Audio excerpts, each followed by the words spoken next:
გამარჯობათ, მოგესალმებით. დიდი მადლობა შეხვედრისთვის.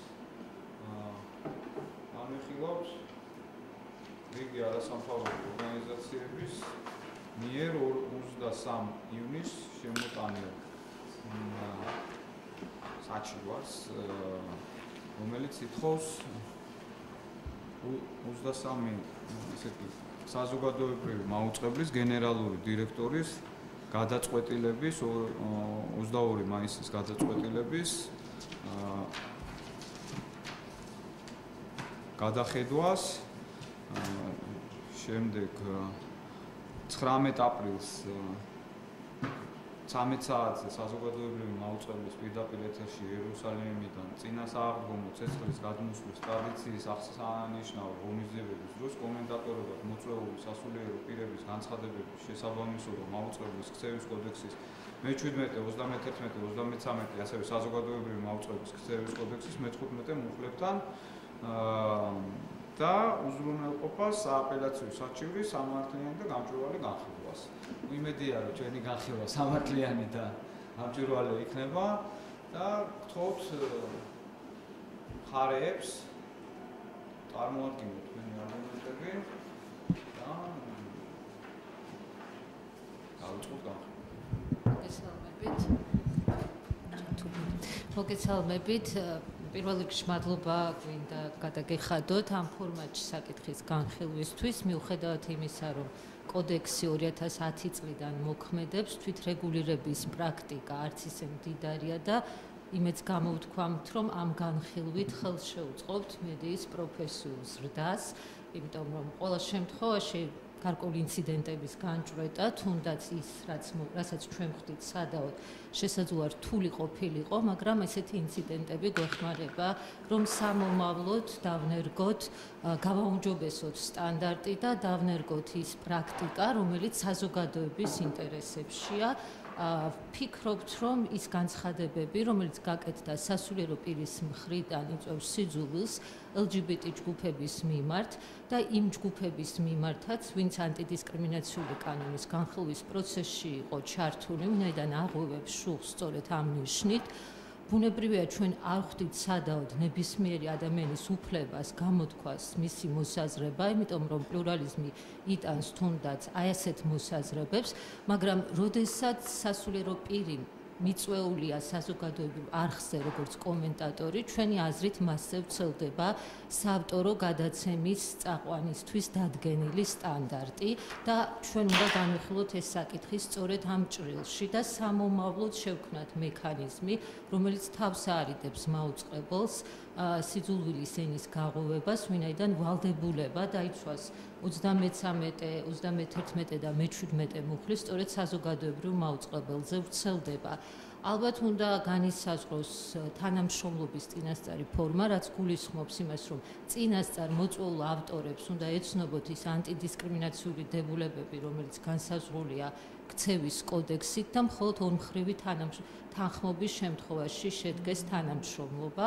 ამ თვალსაზრისით შეიძლება იგივე გაზიარებული იყოს BBC-ს პრაქტიკა, რომელსაც სპეციალური რეგულაციები აქვს შემუშავებული იმისთვის, რომ თავიდან იქნეს აძილებული პირდაპირ ეთერში მსგავსი შემთხვევები და ჩვენი ორგანიზაცია, ისევე როგორც ჩვენი პარტნიორი ორგანიზაციები, გამოვთქვამთ მზადყოფნას ამ თვალსაზრისით ვითანამშრომლოთ საზოგადოებრივ მაუწყებელთან, რადგან ეს მთლიანად საზოგადოების ინტერესშია და საზოგადოებრივ მაუწყებელი უნდა ქმნიდეს იმ სტანდარტს, რომელიც სამაგალითო იქნება სხვა ტელევიზიებისთვის. მნიშვნელოვანია ისიც, რომ ეს არხი იყო პირველი არხი, რომელმაც შექმნა თავისი ქცევის კოდექსი და თქვენი ბორდის ერთ-ერთი წევრი ქეთი მსხილაძე უშუალოდ იყო ამ პროცესში ჩართული.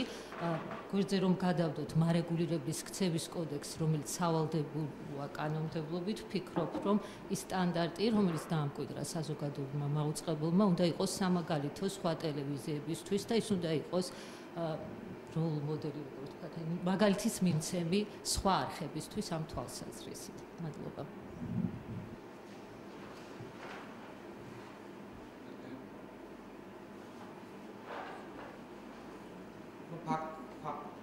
ხო არ გვინდა კიდევ ერთხელ ვნახოთ ეს სიუჟეტი, ან რაიმე ხომ არ გსურთ, რომ კონკრეტულად ამ საქმესთან დაკავშირებით ნახოთ თუ როგორ გინდა.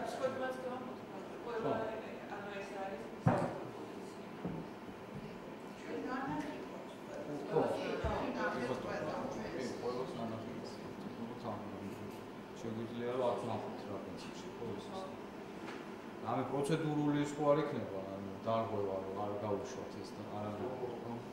კი ბატონო.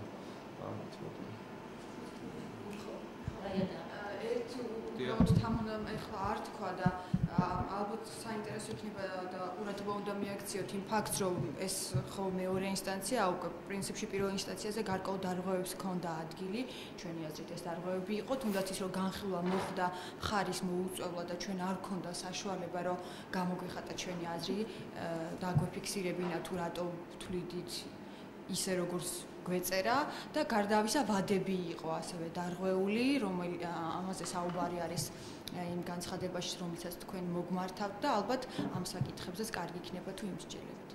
ჩვენი მოთხოვნა რომ მკაფიოდ გაიწეროს პროცედურები საქმის განხილვის, რომ ერთგვაროვანი პრაქტიკა დამკვიდრდეს საფუძვლად.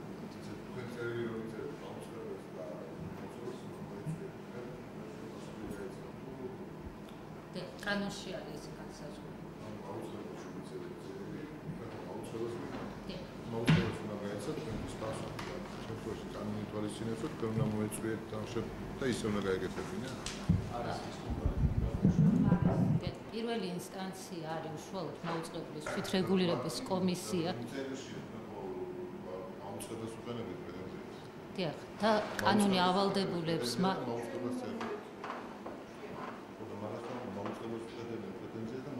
მიწერეს წერილი და ის მხარე რანაირად უნდა მოიწვია მესმის რომ თქვა ანუ გდელთან ყოფილიყო პრეტენზია ეგ ნებისმიერ შემთხვევაში ეწერება მაგრამ მე ვამბობ კონკრეტულ ფაქტს როდესაც არ ვიცი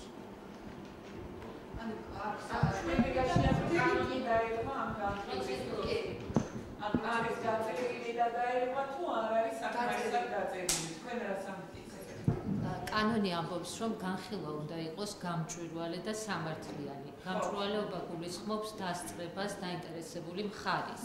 იმისთვის, რომ უფრო მკაფიო იყოს პროცედურები, სამომავლოდ სასურველია, რომ გაიწეროს დეტალურად ეს რეგულაციები, იმისთვის, რომ დამკვიდრდეს ერთგვაროვანი პრაქტიკა. თქვენ არ იზიარებთ, რომ გამჭვირვალეობა გულისხმობს დაინტერესებული მხარის დასწრებას. მაშინ პროცედურულად ეს უნდა იყოს გაწერილი და ხელმისაწვდომი უნდა იყოს ვებზე. ანუ დავაზუსტებ თქვენს მოთხოვნას, თქვენ ითხოვთ, რომ რეგულაცია იყოს გაწერილი იმ დეტალურობით, რომ ორგვარი ინტერპრეტაცია სიტყვა გამჭვირვალობას არ ქონდეს და არ ითხოვთ იმას, რომ მაინც და მაინც დაირღვა ის პროცედურა. თქვენ ნანახი გაქვთ მაუწყებლის დებულები ეს და ეს დებულების მუხლები არ აკმაყოფილებს იმას რომ გამჭვირვალეობის ნაწილი რაც კანონში წერია არ არის ასახული დებულებაში, რომ გამჭვირვალეობა თავისთავად გულისხმობს დასწრებას პირველ რიგში დაინტერესებული მხარის და სამართლიანი განხილვაც, იმიტომ რომ სამართლიანი განხილვა არის დაინტერესებული მხარის მონაწილეობა. უნებრივი როგორც იქნა განხილული, ისიც არ იყო ღია, ხო? ხო, ამიტომ დებულება არ მაგაზია თუ დასწრება ჩვენ რომ მოვილაპარაკეთ. ეს მე რა მაინტერესებს, იცით, რომ ჩვენზე არ ცოდდება იმ საჯარო წარმოება ადმინისტრაციული ამ შემთხვევაში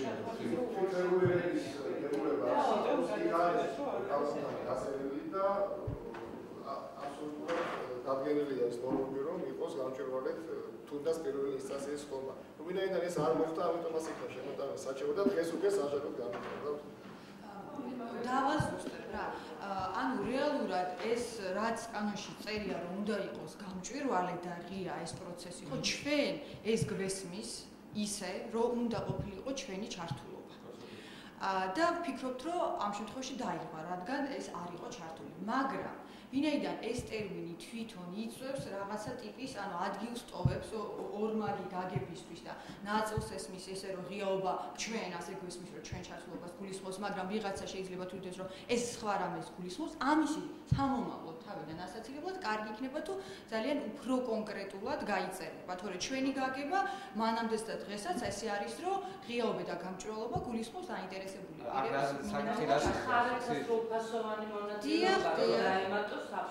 აბსოლუტურად გეთანხმებით და მაგ იმაში რა თქმა უნდა, ხო, კი ბატონო, მაგრამ მე სხვა საკითხს სხვანაირად ვაყენებ.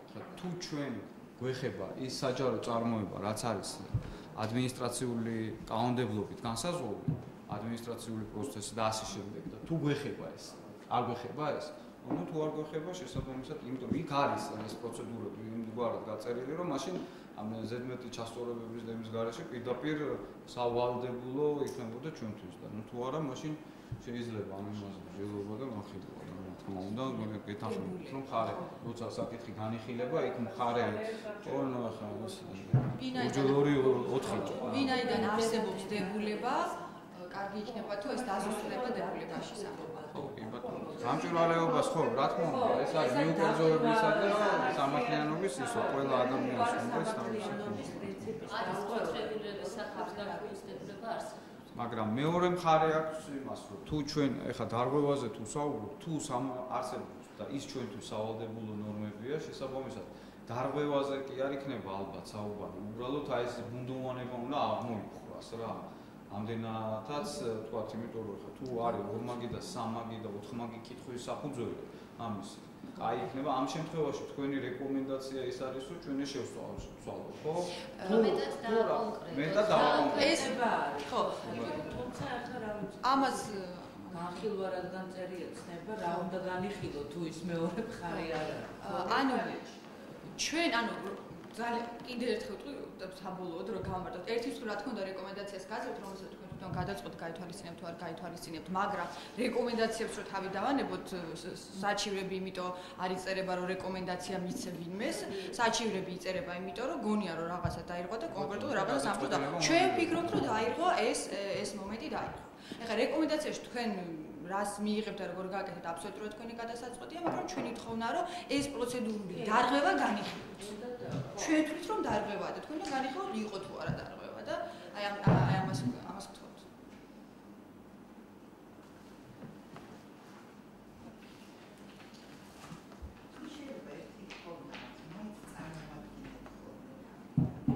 შეიძლება ყველა რომ ვიცოდეთ ვინ რომელი ორგანიზაცია ესე დავიწყეთ ხდომა რომ ეს ბაბუცა პატარაა კავშირი საფარი თამარ კინწურაშვილი მედიის განვითარების ფონდი. ნინა ციცაჭე დარეგატომისთან დაავალდა. ნინა ბოლკვაძე ორგანიზაციის იდენტობას წარმოადგენს. ლიკა ჯალაღანია კონსტიტუციის 52 მუხლი. ლიკა აღდგომელაშვილი ქალთა ინიციატივების მხარდამჭერი ჯგუფი.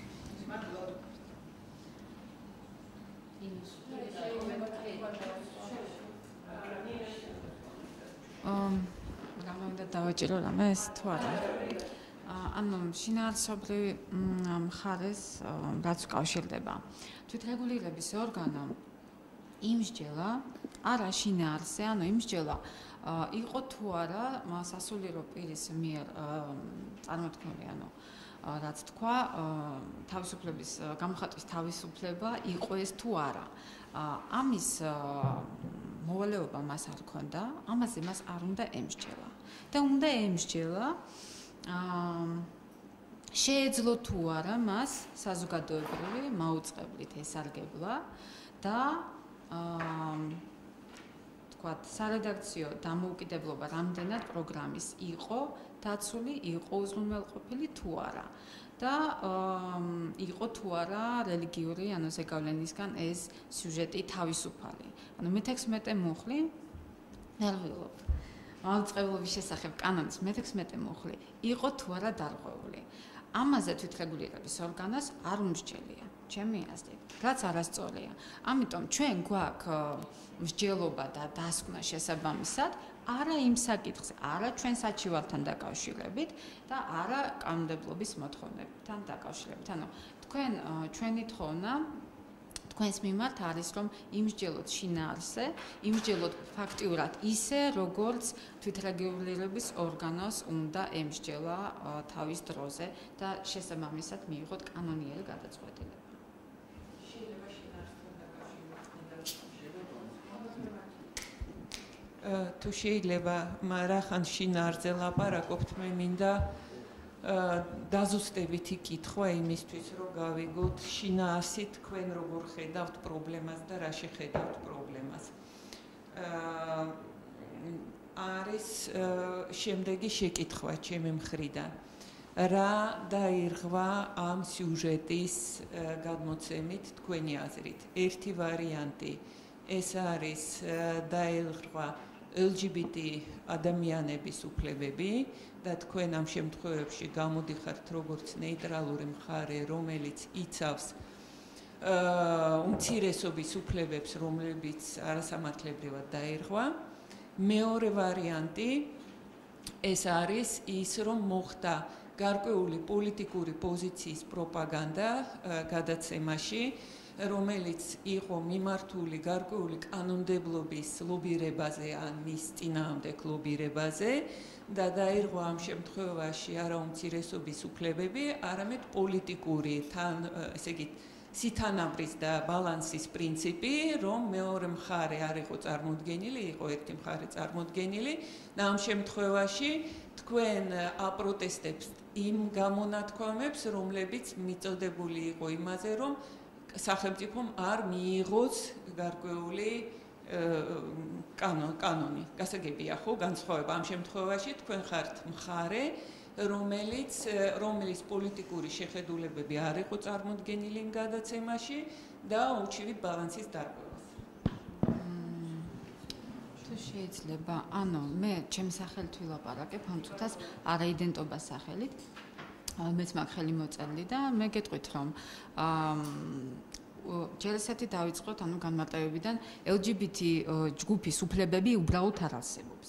არსებობს უფლებები, ყველას უფლებები და სწორედ ეს იყო მთავარი შეცდომა, როდესაც სასულიერო პირმა თქვა, რომ გათანაბრდა LGBT ჯგუფი სხვა უმცირესობებთან.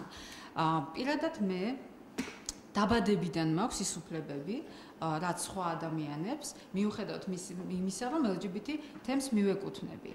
და ჩემი გათანაბრება არანაირი კანონით არ მომხდარა, ანტიდისკრიმინაციული კანონით. ეს უფლებები მაქვს დაბადებიდან, ისევე როგორც ყველა სხვა საქართველოს მოქალაქეს. აქედან გამომდინარე, როდესაც სასულიერო პირი ამბობს, რომ რაღაც მოხდა, ცდილობს სახელმწიფო, რომ წინასწარ ამბობს, რომ ამ ადამიანებს არ აქვს, ისევე როგორც ყველა დანარჩენს, სარგებლობის უფლება, ხო?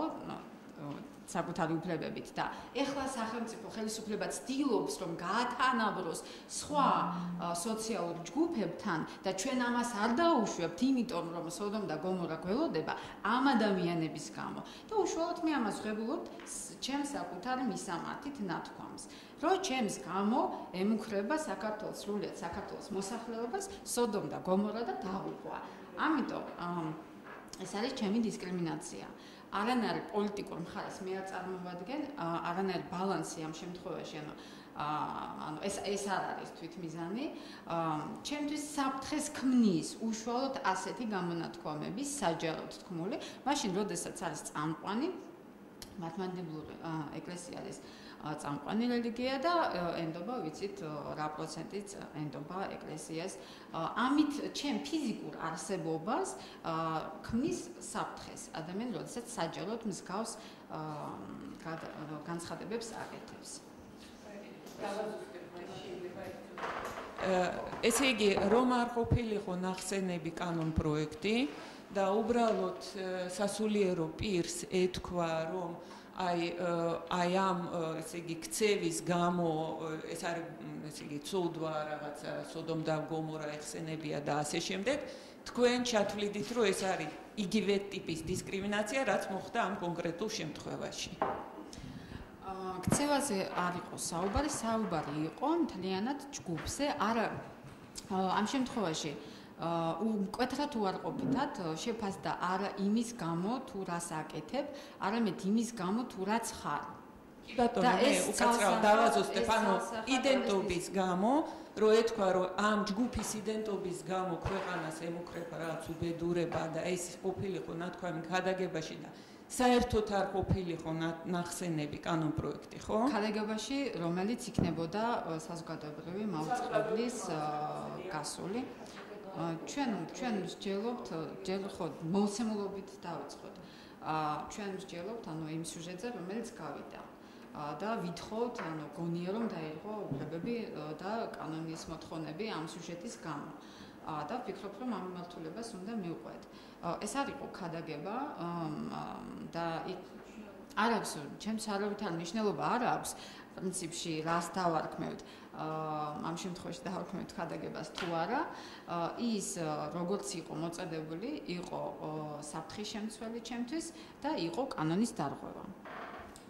დავამატებთ, შეიძლება ჩვენ არ შევდივართ, თქვათ, ამ სასულიერო პირის გამოხატვის თავისუფლების შინაარსობრივ მხარეში. ეს შეიცავდა სიძულვილის ენას, მაგრამ ეს სიძულვილის ენა გამოხატული იყო მაუწყებლის სახელით, იმიტომ რომ ის მოწვეული იყო როგორც კომენტატორი და მას უნდა დაეცვა ნეიტრალიტეტი და რითაც დაირღვა კანონი მაუწყებლობის შესახებ, რომელიც ავალდებულებს მას იყოს რელიგიური გავლენისგან თავისუფალი. ბალანსი ჩვენ შეიძლება ვისაუბროთ იმ შემთხვევაში, თუ ეს იქნებოდა საინფორმაციოს ჭრილში, ანუ ახალი ამბავი მომზადებული, სადაც სასულიერო პირის პოზიციასთან ერთად იქნებოდა წარმოდგენილი როგორც არასამთავრობოების, ასევე ხელისუფლების პოზიცია ამ კანონპროექტთან დაკავშირებით.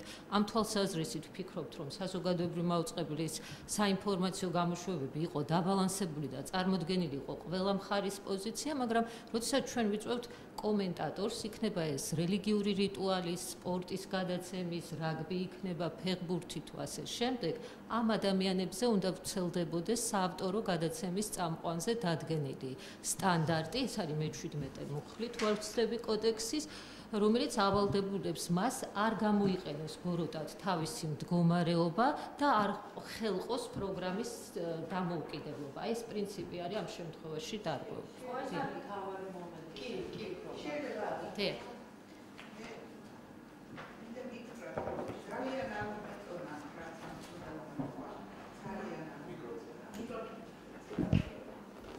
ნამდვილად ეს მისაღები არ არის არანაირად. მე ბევრი სხვა რამეც არ მომეწონა, რაც ამ მგდელმა თქვა, მაგალითად რა თქვა, კათოლიკურ ეკლესიაზე, რომ ის არ არის ქრისტიანული და ამ შემდეგ უამრავი რამ არ მომეწონა. მაგრამ ჩვენ ამჯერად მე სხვა რამე მინდა გკითხოთ. თქვენ თქვით, რომ უნდა ვრცელდებოდეს კომენტატორზე საავტორო უფლებების შესახებ, რასაც ითხოვს ჩვენი კოდექსები თუ კანონი, საავტორო პროგრამის. მე მგონია, აქაც არის ასეთი პრობლემა, რაც იყო იმ გამჭვირვალობაზე. თქვენ ამბობთ, რომ ჩვენის აზრითო და არსად ეს ალბათ არ წერია. შეიძლება თქვენი მოთხოვნა არის, რომ სადღაც ეს გაიწეროს. იმიტომ რომ მე მაგალითად არ მიმაჩნია, რომ ის იყო საავტორო გადაცემა, ეს იყო რეპორტაჟი და ამ რეპორტაჟის დროს მღვდელი ამბობდა თავის მოსაზრებას. მე აბსოლუტურად გეთანხმებით, თქვენს გესმით ეს და თქვით თავიდანვე, რომ არის მომენტი, როდესაც შეუძლებელია, ან ძალიან ძნელია, რომ ამ დროს თქვა, რომ იცი რა, მე სხვანაირად ვფიქრობ, იმიტომ რომ არის რეპორტაჟი, გესმით როგორი ამაღელვებელი, ნამდვილი ქრისტიანი. სხვათვის ის მღვდელი ამბობს თავში ამბობს მოგესალმებით მართლმადიდებელო ქრისტიანებო, ესე იგი რაღაცნაირად გამოყო ის ხალხი, ვისთვისაც ის ლაპარაკობდა, ხო? ამიტომ ძნელი იქნებოდა, რომ ამ დროს, წარმოიდგინეთ, ლაპარაკობს აი და მე აღდგომა და ამ შემდეგ და კომენტატორს აჩერებს ვიღაცა, თქვა ავტორი თუ ჟურნალისტი და უნდა მოიცა მამაო, ეხლა სხვა რამეზე ვილაპარაკოთ. ამიტომ აი ეს პრობლემა არის. თქვენ მე მგონია თქვენი მოთხოვნა არის, რომ აქაც იყოს რაღაცნაირი დაზუსტება, რომ კომენტატორი არის თუ არა საავტორო უფლების ავტორთან გადაცემის ავტორთან გათანაბრებული. იმიტომ რომ ეს ჩვენ ყურადღებით წავიკითხე და არსად ასეთი რამ არ წერია, რომ კომენტატორი არის საავტორო გადაცემის წამყვანთან გათანაბრებული.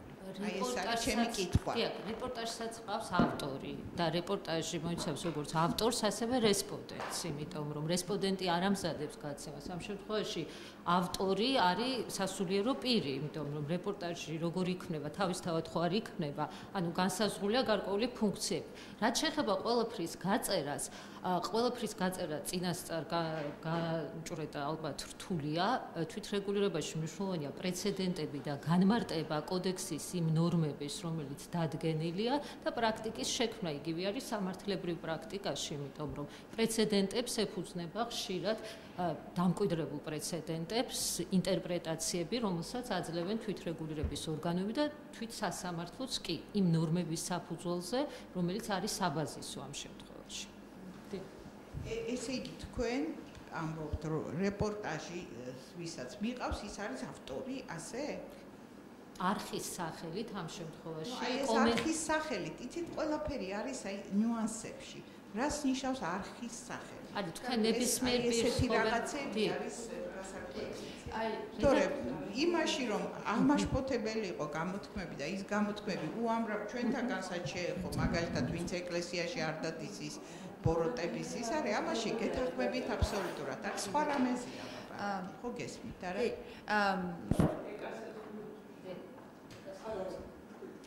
ესე იგი შევთანხმდით იმაზე რომ პირდაპირ კომენტატორი რა ამაში ასე ვთქვათ ცალკე კომენტატორებთან დაკავშირებით არ გვაქვს რეგულაცია ეს ვიცით მაგრამ ეს არ ნიშნავს რომ ჩვენ არ უნდა ვიცოდეთ არ წერია გასაგები რომ არ წერია შეიძლება იყოს ხარული შეიძლება არც იყოს ხარული შეიძლება ყველაფერი არ უნდა ეწეროს ხო მაგრამ ჩვენ უნდა ვიცოდეთ რა რეჟიმი ვრცელდება კომენტატორებზე ხო კომენტატორი არის ვიღაცა ვინც უტოლდება რესპონდენტს სიტყვაზე თუ ვიღაცა ვინც უტოლდება ჟურნალისტს რომელსაც მიყავს ვიღაცა უტოლდება წამყვანს თუ უტოლდება მაგალითად საავტორო პროგრამის წამყვანს ეხლა ანუ აქ არის მთელი ასე ვთქვათ რანჟირება კომენტატორი სხვაგან ვერ იქნება რაღაცასთან შესაძლებელი არის რაღაცა რეჟიმი მას გააჩნია თქვენ ჩვენც და ჩვენზე უკეთეს პოზიციაში ხართ თქვენ რომ იმსჯელოთ კომენტატორის ასე ვთქვათ პირობითად ვეძახი რეჟიმს სად მოიაზრება ჩვენი შეხედულება და ჩვენი დასკვნა იყო რომ კომენტატორი თავისი შინაარსობრივად დატვირთვით როდესაც მას როცა ის კომენტარებას აკეთებს და უძღვება რაღაცა რეპორტაჟს ის ყველაზე მეტად უახლოვდება საავტორო გადაცემის წამყვანს და აქედან გამომდინარე თვლით რომ იგივე სტანდარტი ვრცელდება კომენტატორზე რა სტანდარტი ვრცელდება საავტორო პროგრამის წამყვანზე თუ თქვენ გადაწყვეტავთ რომ საავტორო პროგრამის წამყვანის რეჟიმი არ არის ახლოს კომენტატორის რეჟიმთან, მაშინ ალბათ და ჩვენ ძალიან გვაინტერესებს თქვენი აზრის მოსმენა, შემოგთავაზოს თუ ვისთან არის მაშინ, რა ტიპის ჟურნალისტთან, რა ტიპის წამყვანთან არის ასე ვთქვათ პარალელურ რეჟიმში კომენტატორი, იმისთვის რომ ჩვენ ერთობლივად შევძლოთ და გავაგრძელოთ და ვიმსჯელოთ, იქნებ დარეგულირებული იყოს ის სხვა რეჟიმი. და ვნახოთ იქ არის თორე, იმიტომ რომ მე ვთვლი რომ ადამიანი რომელიც ესე ლაივში, პირდაპირ ეთერში თავიდან ბოლომდე ამხელა იმას უძღვება და არავინ მეტი სხვა ჩართვა მას იქ არ აქვს, ის არ შეიძლება იყოს უბრალოდ რესპონდენტი, რომელიც თავის აზრს ლაპარაკობს. ესე იგი თქვენ უკაცრავად გაგაწყვეტეთ, უკაცრავად დაამთავრეთ რა. ხო, და ამიტომ ჩვენ ვთვლით რომ ეს რესპონდენტი არ შეიძლება იყოს როგორც ასეთი ადამიანი, რომელიც ასე უძღვება გადაცემას და ვთვლით რომ ყველაზე ახლოს თავისი სამართლებრივი ხასიათიდან და ბუნებიდან გამომდინარე არის საავტორო პროგრამის წამყვანთან. თუ თქვენ ამაში არ გვეთანხმებით, ალბათ საინტერესო იქნება თუ შემოგთავაზებთ, რომ რა ტიპის მაშინ წამყვანზე არის საუბარი და ჩავხედოთ რეგულაციას ის წამყვანი როგორ რეგულირდება და ვნახოთ იქ თუ არის მოთხოვნა იმასთან დაკავშირებით, რომ საკუთარი პოზიციის გამხატულებისგან თავი უნდა შეიკავოს და დაუშვათ იგივე პატივინაცეს მუხს, რომელიც ეხება დისკრიმინაციის აღწერას. ესე იგი მე სიძულვილის ენაზე, ასე ვთქვათ, ესე იგი მე სწორად გაგიგეთ, რომ თქვენ აქაც პრობლემა გაქვთ რეგულაციებთან, რომელშიც არ არის გაწერილი ის, რაც თქვენ მიგაჩნიათ ასე, იქ ჩვენ შეიძლება მივიჩნიოთ, რომ ის ავტორი კი არ არის, არამედ უბრალოდ რესპონდენტი, ასე აქაც თქვენ თვლით, რომ რაღაცა დასაზუსტებელი. ეს იყო ჩემი კითხვა. აი, ერთი წინაზადებით გიპასუხებთ. ამაში აბსოლუტურად გითანხმებით, რომ ამაზე კონკრეტული რეგულაცია არ არსებობს, მაგრამ ზოგადად სამართლებრივი პრინციპებიდან თუ გამოვდივართ, მოსამართლე და თქვენ ახლა ხართ არბიტრის როლში, მოსამართლის როლში, არ თავისუფლდება პასუხისმგებლობისგან, იმიტომ რომ არ არის ნორმა, მას არ შეუძლია რომ უარი თქვას გადაწყვეტაზე, საკითხის გადაჭრაზე. განსჯაზე. ანუ იმ ასეთ შემთხვევაში მოსამართლე თავისი რწმენიდან გამომდინარე, ლოგიკიდან გამომდინარე, მაინც იღებს ვალდებული რომ მაინც მიიღოს გადაწყვეტილება და ჩვენ გაქვს სწორედ ამ პრინციპი ვავრცელებ თქვენს და გვაქვს ეს მოლოდინი მიუხედავად იმისა, რა კონკრეტულად ესეთი რეგულირება არ არის, ჩვენ გვაქვს მოლოდინი, რომ თქვენ აი ამ საქმეზე მსჯელობით, მიუხედავად, ანუ თქვენ არ თავისუფლებით რეგულაციის არარსებობისგან იმაზე, რომ ამ საკითხზე იმჯელოთ და გადაწყვეტილება მიიღოთ, რომელიც შემდეგ უკვე პრეცედენტად დაედება საფუძვლად და ყველა მომავალში ასე განსაზღვროს. იმიტომ რომ სამართლებრივი ხარისხების აღმოფხვის ერთ-ერთი მიღებული გზა არის სწორედ ეს. იმიტომ რომ ყველაფერს ყოველთვის ვერ დაარეგულირებს სამართალი, არც ერთ სფეროში ესეთი რამე არ არსებობს.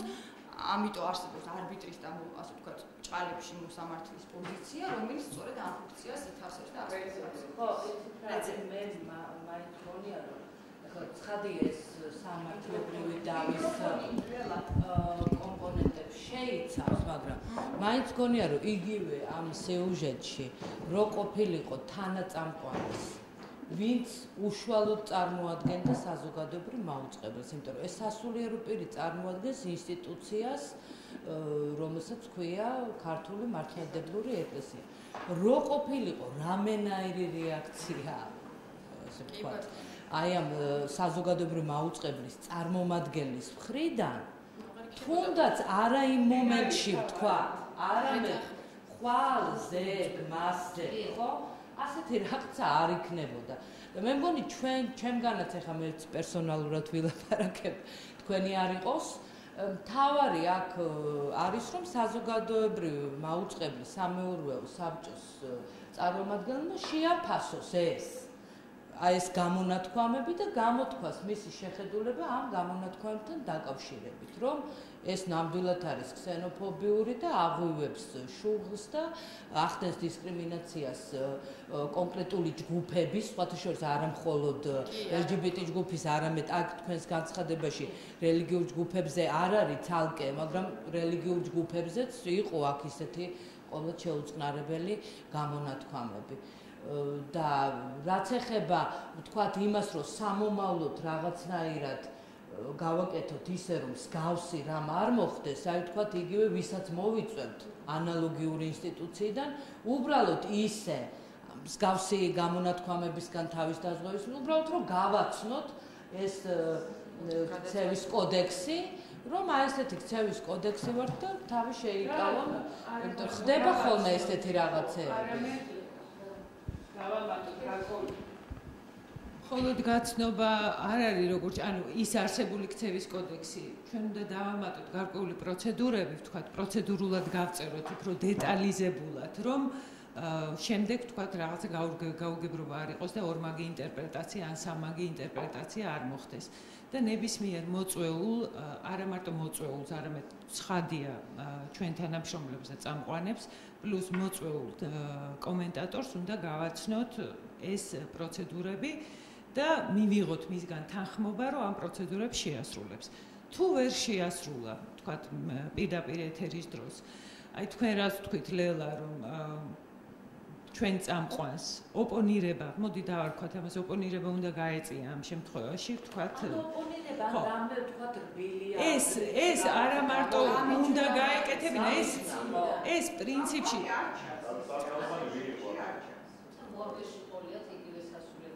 ხო ეს არა მარტო ასე უნდა გააკეთოს თავისი კეთილინებით ეს პრინციპში ქცევის კოდექსში გაწერილია რომ როდესაც თქვათ მეორე მხარემ ანუ ჩვენმა წარმომადგენელმა უნდა გაუწიოს ოპონირება მას როდესაც რაიმე დისკრიმინაციულ თქვათ სიძულვილის ენის შემცველს არასწორს ტყუილს და ასე შემდეგ გაავრცელებს ეს უნდა მომხდარიყო აუცილებლად მე მაინც მგონია რომ თქვათ ეს საავტორო გადაცემა იყო თუ ის კომენტატორი იყო თუ ჟურნალისტი იყო ეს პრინციპში დეტალებია რომელზეც ეს არ არის მთავარი არსი ამ პრობლემის და აი ამ საჩივრის მე ვფიქრობ, რომ რაღაც შინაარსობრივ მხარეზე უფრო უნდა ვისაუბროთ და უნდა ვისაუბროთ იმაზე და ჩვენ უნდა გადავწყვეტოთ ის, თუ როგორ გავწეროთ ეს პროცედურულად ისე, რომ მაქსიმალურად თავიდან ავიცილოთ მომავალში ასეთი შემთხვევები. წინასწარ ვერაფერს ვერ განსაზღვრავ, ყველაფერს ვერ გაწერ პროცედურულად შეუძლებელია, მაგრამ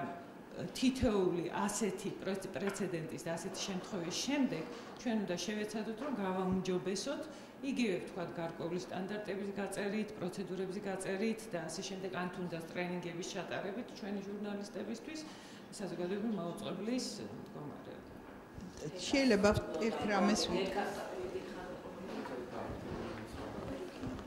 შეიძლება ამაზე პროცედურულად ყველაფერს ვერ გავწერთ. იცით რა, მე არა ვარ იურისტი, მაგრამ კანონის კონცეფციები მიკეთებია. და მე საერთოდაც მიმაჩნია, რომ სანამ იურისტი მივა კანონთან, კანონი უნდა გააკეთოს იმ ადამიანმა, ვისაც ეს საკითხი ეს კანონი კი არა, კონცეფცია, როცა წერო ეს აკრძალულია თუ ეს დაშეგულია, შენ ეს კარგად უნდა გესმოდეს. ამიტომ და მქონია ასეთი შემთხვევა, როდესაც ვხედავ, რომ პროცედურულად გაწერ არ შეიძლება, მაგრამ იქ სადაც შეიძლება გაწერა, უნდა გაწერო აუცილებლად. აი ამ შემთხვევაში თქვენ კონკრეტულ კითხვას აყენებთ. არის კომენტატორი, რესპონდენტი თუ არის კომენტატორი, ავტორი. ამ შემთხვევაში მე ამას ვამბობ, რომ ეს შეიძლება თუ რაღაც გადაწყვეტილებამდე მივიდეთ, რომ გაიწეროს პროცედურულადაც, შეიძლება თქვენ ამას ითხოვთ, ამას ვამბობთ. თქვენ პრობლემა ეს არ არის ის შემთხვევა, ჩემი აზრით, როდესაც პროცედურულად არ შეიძლება გაიწეროს და მე მგონი იურისტები ბრძანდებით ეს თქვენი ენი როგორც ლაპარაკობთ იქიდან ხედავ მესმის სკოლში რომ ის სადაც გაწერა შეიძლება იქ უნდა გაიწეროს მე ასე მგონი.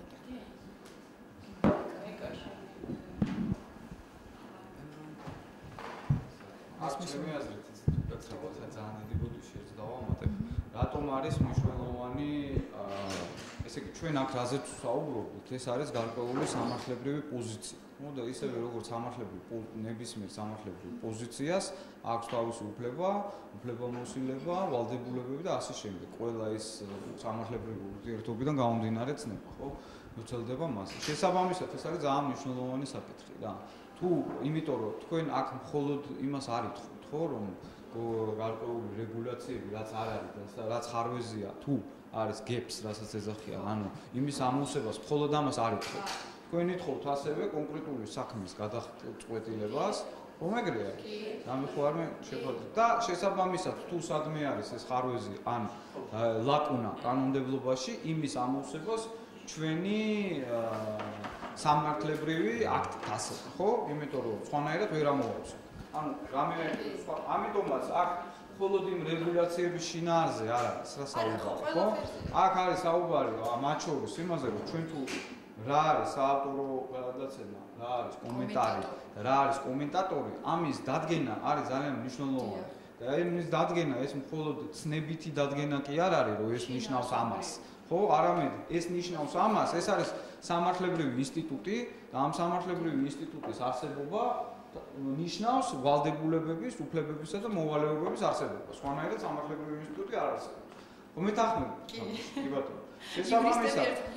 შესაბამისად, ჩვენ გვაინტერესებს თქვენი არგუმენტებსაც მოусმინოთ. კარგი იქნება თუ ჩვენი იურისტების, რომლებიც იმას შედიოდნენ, ისინი თავის აზრს გვეტყოდნენ, იმიტომ რომ ხა აქ ჩვენ საბჭოში ყველა იურისტი არ არის რა, შესაბამისად ალბათ თქვენთვისაც საინტერესო იქნება გარკვეული სამართლებრივი შეხედულება სხვადასხვა მხარეს, ხო? ჩვენ ყველა მხარეს მოусმინოთ. მე იმიტომ რომ სხვა შემთხვევაში ჩვენ ამ გადაწყვეტილებას რაღაც ნაწილში ის რომ რეგულაციები უნდა შეიქმნას, ახლა ამაზე ყველა თანხმობით რა პრინციპში და ორივე ხელით გეთანხმებით მაგ იმაზე, რომ რაც უფრო უკეთესი სტანდარტები, პროცესების, სხვა რაღაცების შეიქმნება აქ და აგვიწევს ჩვენ მით უკეთესი. აქ ჩვენ კონკრეტული უფლების დარღვევაზე ვართ და კიდევ ერთი და ჩემი აზრით რა ძალიან მნიშვნელოვანია, ის არის რომ ხშირად ხდება ახლა არ არსებობს აბსოლუტური უფლებები. მათ შორის თუ ჩვენ ევროპის გამოცდილებას და ჩვენი საკონსტიტუციო სასამართლოს გამოცდილებას, სადაც თანაზომადობის პრინციპია გამოყენებული, ან პროპორციონალობის პრინციპი და ასე შემდეგ. იქ სადაც პროპორციონალობის პრინციპია ლოგიკურად მოქმედებს, რომ ერთი უფლება შეიძლება კონფლიქტში მოვიდეს მეორე უფლებასთან. შესაბამისად იყოს აქ გაწონასწორებული გადაწყვეტილება მისაღებად. ხო მეთანხმებით მაგაში თუ რაიმე კი, აი შინაარსობრივ ნაწილს. კი ბატონო, შესაბამისად ეხლა ვთქვათ ისე, რომ აი ამ რაღაცაზე არ ვრცელდება იგივე ის უფლება, რაც არის გამოხატვის თავისუფლება და ასე რაღაც. ესეც სამსჯელოა, ესე მარტივად არ არის. ხო, რომ ესე ვრცელდება თუ არ ვრცელდება. თუ ვრცელდება, აქ ჩვენი გადასაკუთრებით საკითხი ზუსტად ეს არის იმ კრიტერიუმებიდან გამომდინარე, რომელი არის ამ შემთხვევაში უფრო, ანუ ერთი უფლება ამ შემთხვევაში უფრო მეტი ზიანი მიაყენა თუ მეორე უფლებას. თუ რა ვიცი, მე ყოველ შემთხვევაში ჯერჯერობით ესე ვუყურებ. თუ რამე არის ის, რომ სხვა უფლებები არ ვრცელდება და ეს დასაბუთა, რა თქმა უნდა, მაგ შემთხვევაში ის არ იქნება ყოველდღიური. პრაქტიკულად თქვენ ხა დღის წესრიგივით ჩამოწერეთ რა საკითხები უნდა განვიხილოთ. არა, იცით რატო? იმიტომ რომ არა, ყველაფერი სხვადასხვა საკითხია და აქ მნიშვნელოვანია, რა იმიტომ ის კონკრეტ მაგალითად ისევ საავტორო პროგრამა. თუ ჩვენ ამას არ მივიღებთ რაღაცა გადაწყვეტილება, თქვენ ვერ დაგეკმაყოფილებთ ელემენტარულად. ხო, ან ვერ დაგეთანხმებით, ან ვერ უარყო. შესაბამისად ეს ძალიან მნიშვნელოვანია. არ მეთანხმები კეთი შეიძლება. და მე შინაარსობრივი ნაწილი რა თქმა უნდა. მე ვთქვი ის რომ ამ წუთას ეს არის არა, ამ წუთას არის მოწყობა, კეთი. ამის ადამიანების ჩვენ უნდა გამიხილოთ ჯერ პირველი ის უნდა გამიხილოთ, რასაც ეს ადამიანები ითხოვენ. რა თქმა უნდა, შემდეგ უნდა შეიყოს გამწეროს თქვა რომ რა არის ავტოროს რაც ეძახი, ამას რაც ეძახი, იმას რაც ეძახი, მაგრამ ამ წუთას ეს არ არის გადაწყვეტი, ამ წუთას არის საუბარი შინაარსზე. იმ გამონათქვამზე რაც საავტორო პროგრამის ის ვრცელდება ამ რეპორტაჟზე თუ არა? არა, ძალიან დიდი მნიშვნელობა აქვს შენ თუ არა, ნახე, ამას ყויה სამართლებრივად ინდივიდუალიზაცია, აი ინდივიდუალიზაცია, როგორ ინგლისურად არ ვიცი ქართულად როგორ ითარგმნება, რა. ჩვენ თუ ინდივიდუალიზაციას აი ამ საავტორო პროგრამის გავაკეთებთ ერთნაირად, უფლებები და მოვალეობები და შესაბამისად ის იქნება ერთნაირი. თუ გავაკეთებთ მეონენაირად, სამართლებრივი შედეგი და ჩვენი გადაწყვეტილების შედეგი დადგება მეონენაირად. ამიტომ ჩვენ თუ ამას არ გადავწყვიტავთ, გამოვიწყულია რომ მივიღოთ ის გადაწყვეტილება, რასაც თქვენ ითხოვთ, ხო? მე ხო არ ვამბობ რომელ მხარეს ვეთანხმები, მე ვამბობ აზროვნების დისციპლინას, ხო? ანუ სამართლებრივად. იქიდან გამომდინარე თუ რასაც ითხოვენ ეს ადამიანები. იმაში გეთანხმებით რომ შეიძლება ეს იყოს, მაგრამ თუ ეს არ გადავწყვიტეთ, შესაბამისად ჩვენი რეგულაციასაც ვერ გავწყვეტ, ხო ეგრე? კითხვა. მე მინდა კაცრად პრინციპებს რაც შეეხება რეგულაციას რაც შეეხება სავსებით გეთანხმებით ამაში რომ აუცილებლად მე ვთვლი რომ უნდა უკეთესი იქნება თუ გაწერილი იქნება, იმიტომ რომ ვერ ჩავთვლით რომ ეს გადაცემა იყო ერთადერთი რაღაცა პრეცედენტი იყო უბრალოდ ამ ტიპის რეპორტაჟი მანამდე არ ყოფილა, ან მომავალში არ იქნება. ეს არის ისეთი ტიპის გადაცემა და ისეთი ტიპის საკითხი, რომელსაც მომავალშიც კიდე ბევრჯერ შეიძლება ასე ვთქვათ დაეჯახოს თუნდაც სამეურნეო საკითხი, თუნდაც მოწყობა და ამიტომ ჯობია რომ მე ვთვლი რომ აქ სადაც შეიძლება იყოს გაწერილი, ეს უფლება მოვალეობების სახით ჯობია რომ გაწერილი იყოს. რაც შეეხება უბრალოდ თვითონ შინაარსობრივ მხარესთან გარკვეულწილად როცა თანაზომიერებაზე საუბრობდით, შემოგაშველებდით ასე ვთქვათ საერთაშორისო სამართლის თვალსაზრისით აი ამ გადაწყვეტილებებსაც, იმიტომ რომ მნიშვნელოვანი კრიტერიუმები რა დროსაც სწორედ აი ამ ბალანსის დაცვისას ეყრდნობა ხოლმე მაგალითად ევროპის სასამართლო არის რამდენიმე კრიტერიუმი, ერთი არის როდესაც მნიშვნელობა აქვს იმას, ვინ საუბრობს და რა გავლენის მქონე არის ეს ადამიანი, მეორე ძალიან დიდი მნიშვნელობა აქვს წყაროს, რომლითაც ვრცელდება და საზოგადოებრივი მაუწყებელი ამ შემთხვევაში ყოველთვის არის ხოლმე განსაკუთრებული ვთქვათ მნიშვნელობის სასამართლოსათვის. მესამე ეს გახლავთ რა დროს ვრცელდება და ამ დროსაც აქვს მნიშვნელობა ისევე როგორც მაგალითად პოლიტიკოსების შემთხვევაში, თუ კი პოლიტიკოსების მხრიდან ხდება ასეთი ტიპის განცხადების გავრცელება, ითვლება წინა საარჩევნო პერიოდში, ითვლება რომ ამ დროს ყურადღება საზოგადოების არის ძალიან მაღალი პოლიტიკოსების მიმართ. იგივე პრინციპი ძალიან მაღალი არის საზოგადოების ინტერესი, აი პოლიტიკური სუბიექტების მიმართ. შესაბამისად, აი ამ ტიპის გადაცემას უყურებს ძალიან ბევრი ადამიანი და ანალოგიურად შეგვიძლია აქაც ამას ხაზი გავუსვა. კიდევ ერთი და ძალიან მნიშვნელოვანი საკითხი, როდესაც ჩვენ საუბრობთ ინსტიტუტურის ენის შემცველი, ვთქვათ, გამონათქვამების გადაცემაზე. ამ შემთხვევაშიც ყოველთვის მნიშვნელობა აქვს ხოლმე კონკრეტული ქვეყნის გამოცდილებასაც, ისტორიულ გამოცდილებას და რაც ძალიან მნიშვნელოვანი არის, მნიშვნელოვან ყურადღებას აქცევენ როგორი არის დროის იმ მონაკვეთში, აი იმ კონკრეტულ ქვეყანაში ამა თუ იმ ჯგუფის მდგომარეობა. კონტექსტ აუცილებლად ითვალისწინებენ ის, რაც ერთი ქვეყნისთვის შეიძლება არ იყოს საფრთხის შემცველი და ჩაითვალოს სიტყვის გამოხატვის თავისუფლებად, სხვა შემთხვევაში, ვთქვათ, შეიძლება ქმნიდეს სწორედ საშიში და ესეთი ტიპის გამონათქვამება. თუ გავითვალისწინებთ განსაკუთრებით ბოლო პერიოდში გაზრდილ პრეცედენტებს, აი ესეთ ქსენოფობიური გამონათქვამები, მათ შორის რელიგიური შემწყნარებლობა იქნება, თუ 17 მაისის მაგალითი ყოველს წინ გვაქვს, შეიძლება ჩაითვალოს, რომ განსაკუთრებული საფრთხის შემცველი ამ თვალსაზრისითაც არის. ასე რომ ამ კრიტერიუმების გათვალისწინება ერთი რომ ვთქვათ დასაბუთებაშიც მოგეხმარებათ, როდესაც შინაარსობრივ მხარეზე იქნება ალბათ საუბარი, მე ასე მგონია, ვთქვათ გადაწყვეტილებაში და მეორე რომ პროცედურულად ავსებით გეთანხმებით და მე მგონი ყოველთ თანხმდებით იმაზე, რომ უმჯობესია რომ იყოს გაწერილი, იმიტომ რომ როგორც გითხარით, ეს არ არის ერთადერთი პრეცედენტული შემთხვევა. ამიტომ ჯობია რომ გაიწეროს, ვთქვათ და წინასწარ გაეცნოს უბრალოდ ადამიანი, რომელიც მოწვეული იქნება, წინასწარ უნდა გაეცნოს და დაეთანხმოს გარკვეულ წესებს ამ შემთხვევაში. თუ შეიძლება რაც შეეხება გამოხატვის თავისუფლების, უფლების ხელყოფის კუთხით განხილვას, მე ვფიქრობ, რომ არასწორია, იმიტომ რომ ეს უფლებამოსილება აქ სასამართლოს. ჩვენ არ ხვდით აქ სადაოთ ამ სასულიერო პირის გამოხატვის თავისუფლების უფლებას. ჩვენ ხვდით სადაოთ იმას, რომ ეს ადამიანი მოიწვია საზოგადოებრივმა არხმა, როგორც ავტორი წამყვანი. ხა სიუჟეტი თუ იქნებოდა რესპონდენტს შეარჩევდა ჟურნალისტი და ის მოახდენდა დაბალანსებას. ამ შემთხვევაში გენერალურმა არხმა შეარჩია კომენტატორი, რომელსაც მისცა უფლება, რომ პირდაპირ ეთერში იმაუწყებლოს. ეს რო ყოფილიყო ჩანაწერი ან რაღაცა, რედაქცია თვითონ მიიღებდა ზომებს, რომ სიძულვილის ენის შემცველი მონაკვეთი რაღაცნაირად დაებალანსებინა, მაგრამ არჩევანი გააკეთა რედაქციამ, ანუ მაუწყებელმა და არჩევანი შეაჩერა ამ ადამიანზე.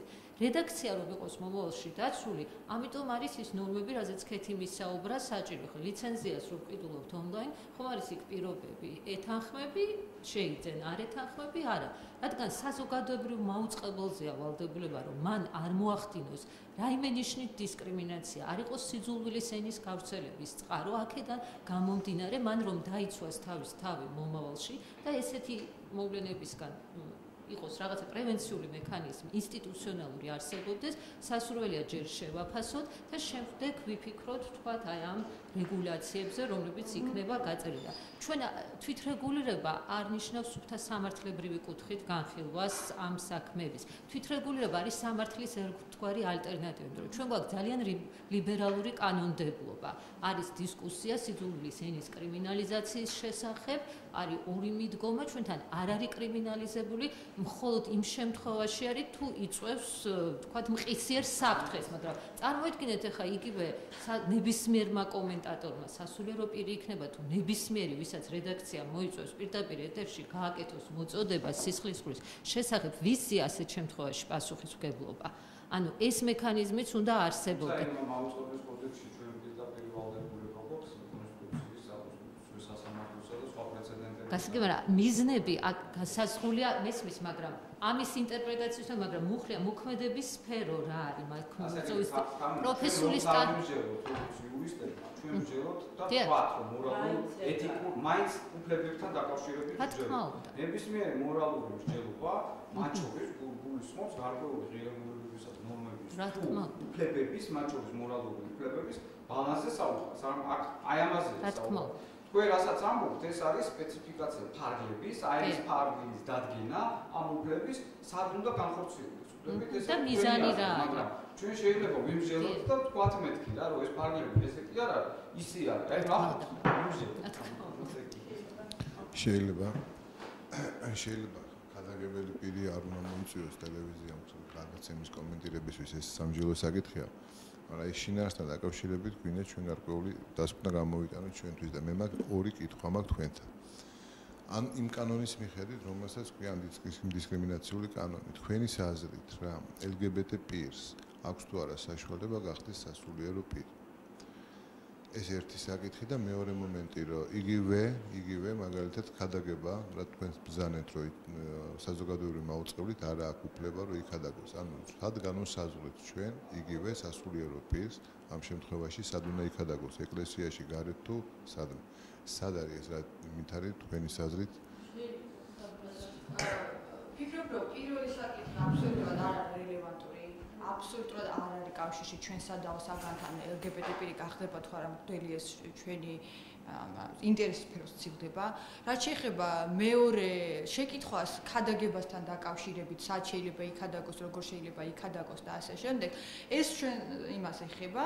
ჩვენ მაგალითად მიგვაჩნია და თავიდანვე და არ ვიცი ხა შეიძლება კითხოთ კიდევაც იმ გადაწყვეტილებამიც მიიღო ამ ადამიანის მოწვევაზე, რომ მე მგონი ეს იყო, ჩვენ ესე ვფიქრობ, რომ ეს არ იყო ქადაგება, ანუ ადამიანი არ იყო მოსული, რომ ეკადაგა. ადამიანი იყო მოსული იმისთვის, რომ რეპორტაჟით წაძღოლო და წაეყვანა, აღეწერა რა ხდებოდა, მაგრამ ვინაიდან ხო, იერუსალიმში რა ხდება, მაგრამ ვინაიდან ეს იყო მართლმადიდებლური, ასე ვთქვათ, მოვლენის აღწერა, საზოგადოებრივმა მაუწყებელმა გადაწყვიტა, რომ ჟურნალისტზე უკეთ წაუძღვებოდა ამას პირი, რომელსაც აქვს უფრო ღრმა ცოდნა და განათლება ამ საკითხის და მიმართა ამისთვის და არა იმისთვის, რომ პირდაპირ ეთერში საზოგადოებრივმა მაუწყებელმა გაუშვოს ხოლმე ამათვე ეკლესიის და რელიგიის ქადაგებები. მე მგონი საზოგადოებრივი მაუწყებელი თუ გადმოცემს ქადაგებას, მაგასაც თუ არის პირდაპირ ჩართვა სამებიდან, სადაც გამოდის ილია მეორე ქადაგებს და ჩვენ ვიცით,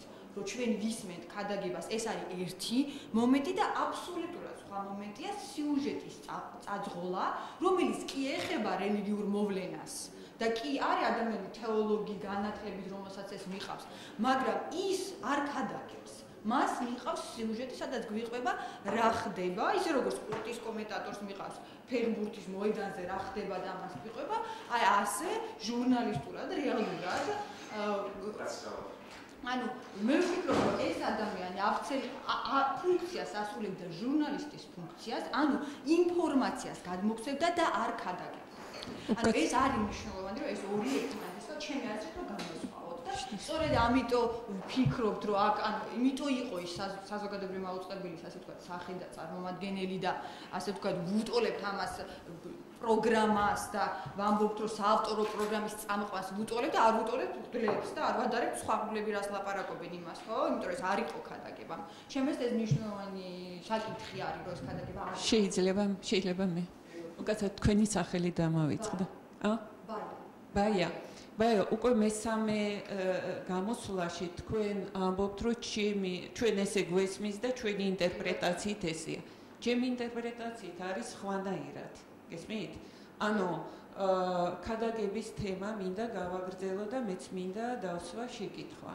იმიტომ რომ რელიგია არის ქართული საზოგადოების ცხოვრების ძალიან მნიშვნელოვანი ნაწილი დამეთანხმებით და ძალიან მნიშვნელოვანია რომ საზოგადოებრივმა მაუწყებელმა ასახოს ის მნიშვნელოვანი საკითხები და თემები და რომლითაც საზოგადოება ცხოვრობს, მათ შორის რელიგია.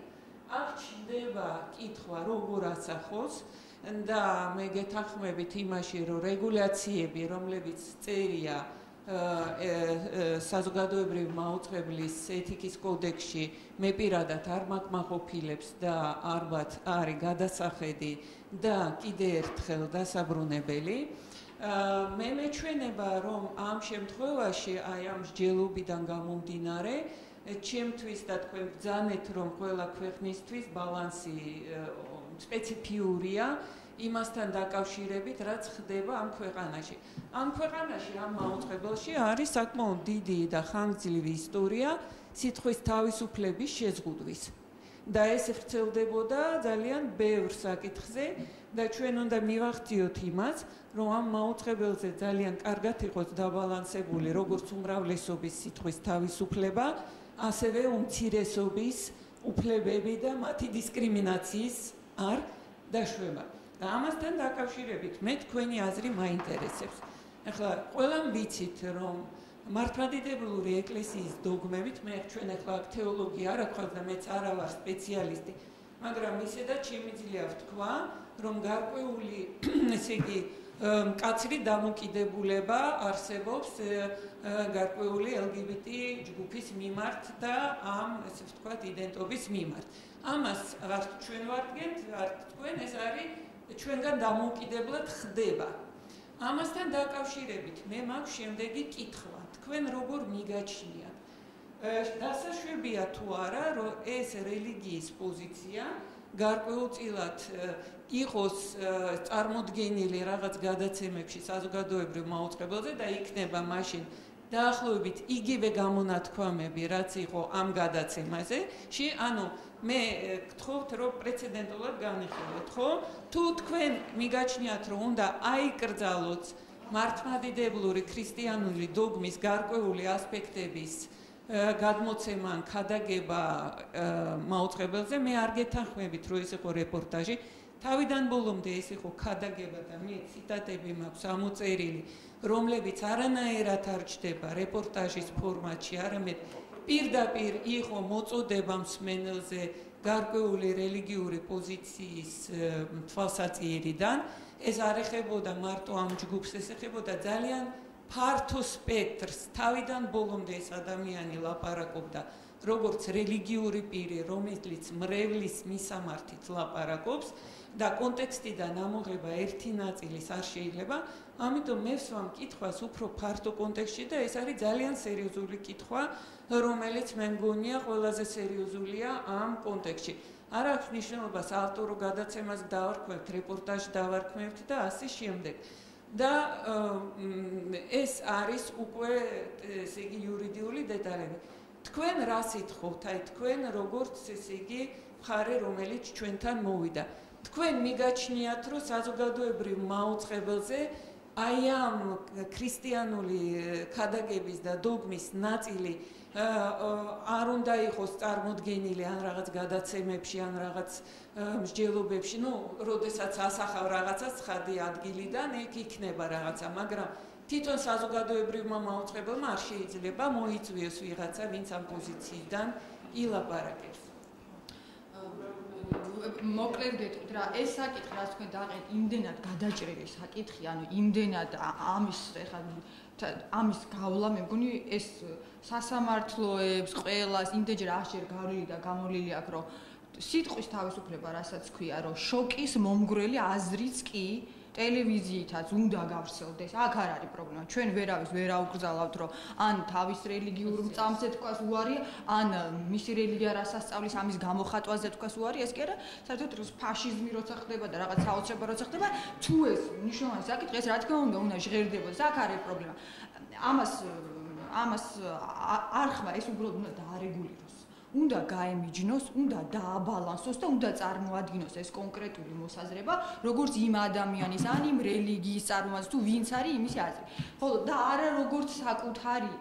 ამიტომ ძალიან მნიშვნელოვანი ნაწილია საკითხი არის ის, რომ ასეთი რეპორტაჟის წაყვანა, რომელიც არის ჩართვა იერუსალიმიდან. ეს არის ჩართვა იერუსალიმიდან და რეპორტაჟის წაყვანა, თუ ეს არის ადამიანი ეკლესიაში რო გამოდის და რო ქადაგებს. ჩვენ ვერანაირ ცენზურას, ქადაგებას ვერ დავადებთ. ეს არის გამორიცხული, ეს არავის არ უქნია და არის აბსურდი სამართლებრივადაც, იმიტომ რომ არის შეზღუდვა. ამიტომ აქ არის მნიშვნელოვანი საკითხი იმის განსაზღვრა, ეს იყო ქადაგება, თუ ეს იყო სიუჟეტის, რეპორტაჟის წაყვანა, სადაც ხდებოდა ეს ცეცხლით გადმოსვლა და ასე შემდეგ. ახალი ამბავი, მოვლენა, რომელსაც აშუქებ, თუ ეს ხო ქადაგება. ქადაგებას თავის შინაარსი აქვს. იმ რელიგიურადაც რაღაც კონკრეტულს ნიშნავს, კონკრეტულ ადგილას არის, სადაც ის სრულდება, როგორც ის სრულდება. ამას აქ თავის ყველაფერი ხო არ არის ქადაგება, ხო? პროზელიტიზმი ცალკე ამბავია, ქადაგება ცალკე ამბავია. მე ვფიქრობ, რომ ეს ამბავი არის რეპორტაჟის წაყვანა. ეს არის ჟურნალისტური სტუდიიდან სტუდიურად ჟურნალისტური მომენტი და რეპორტაჟის წაყვანა. ეს რო ასე არის, ხო ჩვენ აქ არც მოვიდოდით. თქვენ მოусმინეთ თიანად გადაცემას. ნაწილებს მოვიყვანთ. არა, ეს მისი არა, ეს ამ ადამიანის პრობლემა ხარ, აი ლაპარაკა და როგორ ილაპარაკა. თავარი ის არის, ჩვენ რომ მოყვავდა როგორ მოყვავდა. ანუ ეს როგორც ქადაგება არ გასულა, იმას გამოუვიდა ქადაგება. ხო, მაგრამ ის გადაცემა არის როგორც ქადაგება გასული, აი მაგაშია. როგორ დამგასვავ? ესე იგი, სიუჟეტი არის რელიგიური, და მოვლენა არის რელიგიური. ტელევიზიაში ზის ადამიანი, რომელიც არის რელიგიური პირი, სულ ერთია ეკლესიაში ზის თუ სტუდიაში. ის რაც მან ილაპარაკა, მე არ ვიცი ეგეთი იყო განზრახვა თუ ეგრე გამოვიდა. მაგრამ ფაქტია, რომ თავიდან ბოლომდე მთლიანი დისკურსი არის ქადაგების დისკურსი და არა რეპორტაჟის დისკურსი. გეთახმება რომ არის, მაგრამ ის კაცი ქადაგებისთვის არ მოუწევიათ თუ ამას ვამბობ. გამოვიდიცი. მე როგორც მაყურებელი, მე უყურებ ამ სიუჟეტს, ხო? მე არ ვიცი ტელევიზიამ რომ მოიწვია რა უთხრა, რომ შენ იქადაგე თუ შენ არ იქადაგო. მე მგონია რომ შეიძლება ქადაგებისთვისაც მოიწვია, იმიტომ რომ ეს არის რელიგიური დღესასწაული, ეს არის რელიგიური დღესასწაული და ძალიან ნორმალურია მე მგონია, როდესაც რელიგიურ მოვლენას აშუქებ, გარკვეული რელიგიური, ესე იგი, გამონათქვამებიც მიყვეს თან. მე არა ვარ ამის წინააღმდეგი ზოგადად. უბრალოდ მაყურებელი რამდენად იყო საქმის გულში. თავიდან ითქვა, რომ ეს არის მართლმადიდებელი ქრისტიანებისთვის გადაცემა, ანუ მიმართა მართლმადიდებელ ქრისტიანებს და მე ესე იგი გამონათქვამების ანალიზი და მაგიტო გეკითხებით, რომ ამას აქვს მნიშვნელობა, იმიტომ რომ ზოგადად რაც არ არის დასაშვები საერთოდ ტელევიზიაში რომ და ესე იგი რაც ეხება უმცირესობებს ჩვენს კომპეტენცია შეიძლება სცილდებოდეს, როდესაც ეს ეხება რელიგიურ ქადაგებას. შეიძლება თქვენ, ანუ სკოლაში რომ მოვიდეს სასულიერო პირი და მასწავლებელმა დაუთმოს საკუთარი ადგილი და მისცეს შესაძლებლობა რომ მიმართოს ბავშვებს. პრობლემა არ არის. თუმცა თუ დაიწყებს ქადაგებას, პრობლემა წარმოიქმნება მას სკოლაში ქადაგების უფლება არ აქვს. ეს არის ჩვენი კანონი, რომელსაც პატივი უნდა ვსცეთ. იგივეს გვეუბნება. ეხლა თქვენი პასუხი, ეთისოთ ბოლომ დამასრულებინათ. მუხლი, რომელიც გვაქვს, მაუწყებლობის შესახებ კანონის მე-16 მუხლი. ავალდებულებს საზოგადოებრივ მაუწყებელს, უზრუნველყოს პროგრამების სარედაქციო დამოუკიდებლობა, სამართლიანობა და მიუკერძოებობა, სახელმწიფო პოლიტიკური, რელიგიური და კომერციული გავლენის თავისუფლება. ანუ რელიგიისგან გავლენის თავისუფლებაში რას უგულისხმობთ? ეს იქნება თქვენი პასუხი. რელიგიური გავლენის თავისუფლება ჩვენ გადავწყვეტთ ეკლესიაში, სკოლაში. იქადაგოს, არა მასწავლებელმა დაუთმოს ადგილი, არამედ იქადაგოს. ამის უფლება არ აქვს. არ აქვს. თუ შინაარსობრივ ხარისში შევალთ. სკოლაში არ არის. არა, ძალადობრებისკენ მოწოდება და ის რომ დაპირისპირება იქნება ამ ნიადაგზე, ეს ქადაგების დროს თქვენ უნდა წაახალისოთ და გაამართლოთ, იმიტომ რომ დომინანტი რელიგიის ეს ქადაგება ხო, არა, მაშინ ის ჩვენ ვერ შეველათ შინაარსობრივ ხარისში, უნდა არსებობდეს რაღაც დამცავი მექანიზმები. აქ ჩვენ ახლა კითხავს რომ ვსვათ, იმიტომ ვსვათ, რომ ეს ჩვენი პოზიციებს მე დავაფიქსირებთ ჩვენ და ნახავთ რა ახლა. ჩვენ ეს, ანუ ეს ის კი არ არის რომ კომიხდი რა ეს შესაძლოა. ძალიან მაინტერესებს, იმიტომ რომ აი ეს ძალიან მნიშვნელოვანი სიტუაცია, მაგალითად ახლა გულისხმობს თუ არა რელიგიური სახის თქვა გადაცემის ინდა რეპორტაჟი იყოს თუ სხვადასხვა ის მე მაინტერესებს ჩემთვის ჯერ არ ვიცი მაგას რო კარგად დავждები მე მოვიფიქრებ ის რა ეს ანუ გულისხმობს თუ არა ვთქვათ აი ამ რელიგიასთან მიმართებაში კარგისა და ცუდის მიდგომის იმიტომ რომ ეხლა თქვენ კონტექსტს უნდა დააკვირდეთ ხო ეხლა სიუჟეტი მიდის 1 საათი თუ საათნახევრის განმავლობაში ამ 2 საათის განმავლობაში ინსტიტუციურად მღვდელი არის მოწვეული, რამდენად ეს მართალია თუ არა, სწორია თუ არა, ეს სხვა საკითხი არის, ხო? ხო, სხვა საკითხი. ანუ ის არის რაღაცა, ხო, რაღაცა ინსტიტუტის წარმომადგენელი, შესაბამისად დამოკიდებულება უკვე მაყურებელს რაღაცნაირად უჩნდება. გინდა თუ არა, იმიტომ რომ ეს თვითონ ის ჩასმულობას და ისიც გინდა თუ არა, რაღაცნაირად გიბიძგებს რაღაცა იმისკენ, ხო? ისე ვამბობ, მე მჯერდობ აქ მამაო კითხვას ვსვამ, რომ მე თვითონაც გავაკეთე რა. გულისხმობს თუ არა, ეხლა 1 საათის განმავლობაში ეხლა იქ რა ხდება რომ იმას მხოლოდ აღწერაზე ხო ვერ იქნება ეს მან გარკვეული კომენტარი გულისხმობს თუ არა მათ შორის ამ რელიგიის რისი ვთქვათ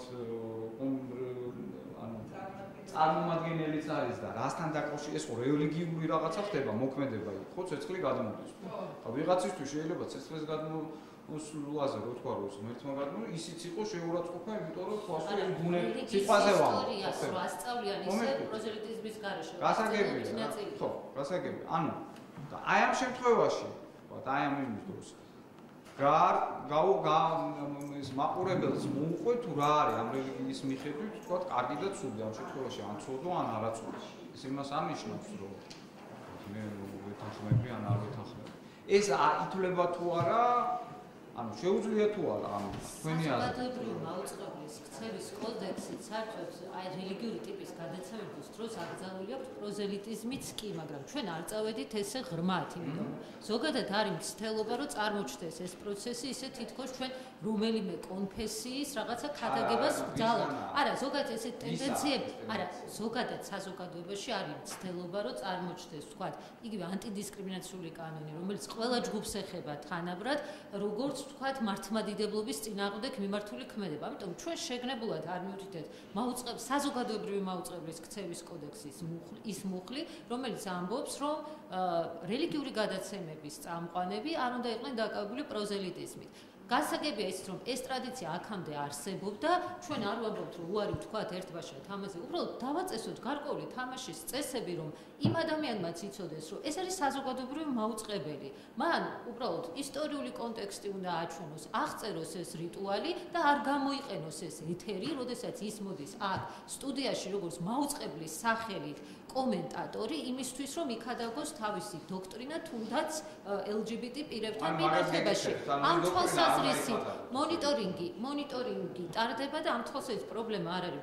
მოამბეშიც ასახულია ისევე მართლმადიდებლური ეკლესიის დოგმატური პოზიცია LGBT ჯგუფებთან მიმართებით, როგორც სხვა ტელევიზიებში და ბალანსი ყველაზე მეტად არის დაცული. აქ არ არის პრობლემა, ანუ არავინ მათ არ უგზავნოს თავისი პოზიციის გამოხატვას, უბრალოდ არხის სახელი, იმიტომ რომ აქ ქმარი სხვანაირი, როდესაც დიახ, არა. ეს პრობლემაა, რატო არხის სახელი? იმიტომ საზოგადოებრივი არხის ეთერში, როდესაც გადის მსგავსი სიძულვილი შემცველი განცხადებები, აღქმა მომხმარებელში არის, რომ ეს ესია და არავინ არ გახდის სადავთ, რომ გავლენა ტელევიზიის უფრო დიდია და მით უმეტეს, როდესაც საზოგადოებრივი არხის მეშვეობით ხდება ეს ყველაფერი. ამიტომ ნეიტრალიტეტი უნდა იყოს გარკვეულწილად. ერთ ესეთ კითხვას დავსვავ, თუ შეიძლება. ეხლა ყველა NGO წარმომადგენლები ვარ და ყველას რაღაცა დაგვიბეჭდია, ხო? და ჩვენ ისინი, რა ქვია, თქვა ის გრანტის მომცემები გავალდებულებენ, რომ დავწეროთ, რომ ეს მოსაზრებები არ ემთხვევა ამ თქვათ ამ ორგანიზაციის მოსაზრებებს. სიტყვაზე სოროსი ფონდის თუ ევრაზიის თუ რაღაც. ასეთი, ძალიან ისეთ კითხვას ვარ. ასეთი მორბენალი სტრიქოლი რო გასულიყო, რომ ადამიანის მოსაზრება შეიძლება არ ემთხვეოდა ეს საზოგადოებრივი მაუწყებლის მოსაზრება. ეს რეაქცია იქნებოდა აბსოლუტურად არ მოუხდებოდა. მე პრობლემა აღარ იქნებოდა. არა. იქნებოდა მომავალში პრობლემა, იმიტომ რომ მომავალში არ განმეორდეს, ამიტომ უნდა იყოს წინაპირობა თანამშრომლობის ამა თუ იმ მოწვეულ კომენტატორთან, რომ გაითვალისწინოს ქცევის კოდექსში არსებული ანტიდისკრიმინაციული ნორმები. ესე იგი პრობლემა არის იმაში, რომ საზოგადოებრივი მაუწყებლის სახელით ლაპარაკობს ეს კაცი თუ არ ლაპარაკობს. საზოგადოებამ როგორ აღიქვა? ძალიან პრობლემატურია, რომ თქვა საზოგადოებას აღიქვა, რომ ეს მღვდელი ლაპარაკობს საზოგადოებრივი მაუწყებლის სახელით. აი აქ ბევრი ნუანსია, იცით, არა ის, რომ საზოგადოებრივი მაუწყებელშია, ეს ერთია და მეორეა საზოგადოებრივი მაუწყებლის სახელით ლაპარაკობს თუ არა. და თქვენ აქ ამ თქვენს იმაში ხან აი ესეთი რამეები გაქვთ დარღვეული, ხან ამბობთ, რომ საზოგადოებრივი მაუწყებლის სახელით თქვა და ეს არ არის. აი, მეორე ამბობთ, რომ საავტორო გადაცემა, ესეც არ ყოფილა ცალსახა. ესმით აი ამას გეკითხა. თორე შინაარსზე, მე მაგალითად მიმაჩნია, რომ შინაარსზე არც არის საჭირო მსჯელობა, იმიტომ რომ ჩვენ ყველანი აქ თანხმდებით, რომ ჯობდა რომ ესეთი რამ არ ყოფილიყო, მაგრამ ჩვენ სხვა რამეზე ვლაპარაკობთ. როდესაც თქვენ ამბობთ სიტყვის გამოხატვის თავისუფლებას არ ვაყენებთ ეჭვის ქვეშ. მაგრამ ამავე დროს ამბობთ რომ ეს იყო საზოგადოება უწყებლის სახელით, რაც საკამათოა ჩემი აზრით, ეს იყო საავტორო გადაცემა, რაც ასევე საკამათოა. თუ შეიძლება რა თქმა უნდა, ანუ მე ვფიქრობ, რომ ჩვენ რომც გავწეროთ კონკრეტულად ვინ არის ავტორი, ვინ არის კომენტატორი, ძალიან დაწვრილებით შეგვიძლია კანონში ეს გავწეროთ, თუ დროს ანუ გამოვიყენებთ და სხვა რესურს მოვახმართ. მაგრამ იგივე გადაცემის მიმდინარეობის დროს ადამიანი შეიძლება ერთი მოცემულობიდან სხვა მოცემულობაში აღმოჩნდეს, იმიტომ რომ ის საუბრებს და თავში რა აზრიც მოუვა, შეიძლება უცებ გახდეს ავტორიც კი. ამიტომ დღეს მდგომარეობით ის მძიმე შედეგი, რაც უკვე დადგა, იქიდან გამომდინარე, ჩვენ უნდა ვიმსჯელოთ, ანუ რა ზიანის მოყენება შეუძლია საზოგადოებრივი ინტერესისთვის, ხო? რა ზიანი დადგა.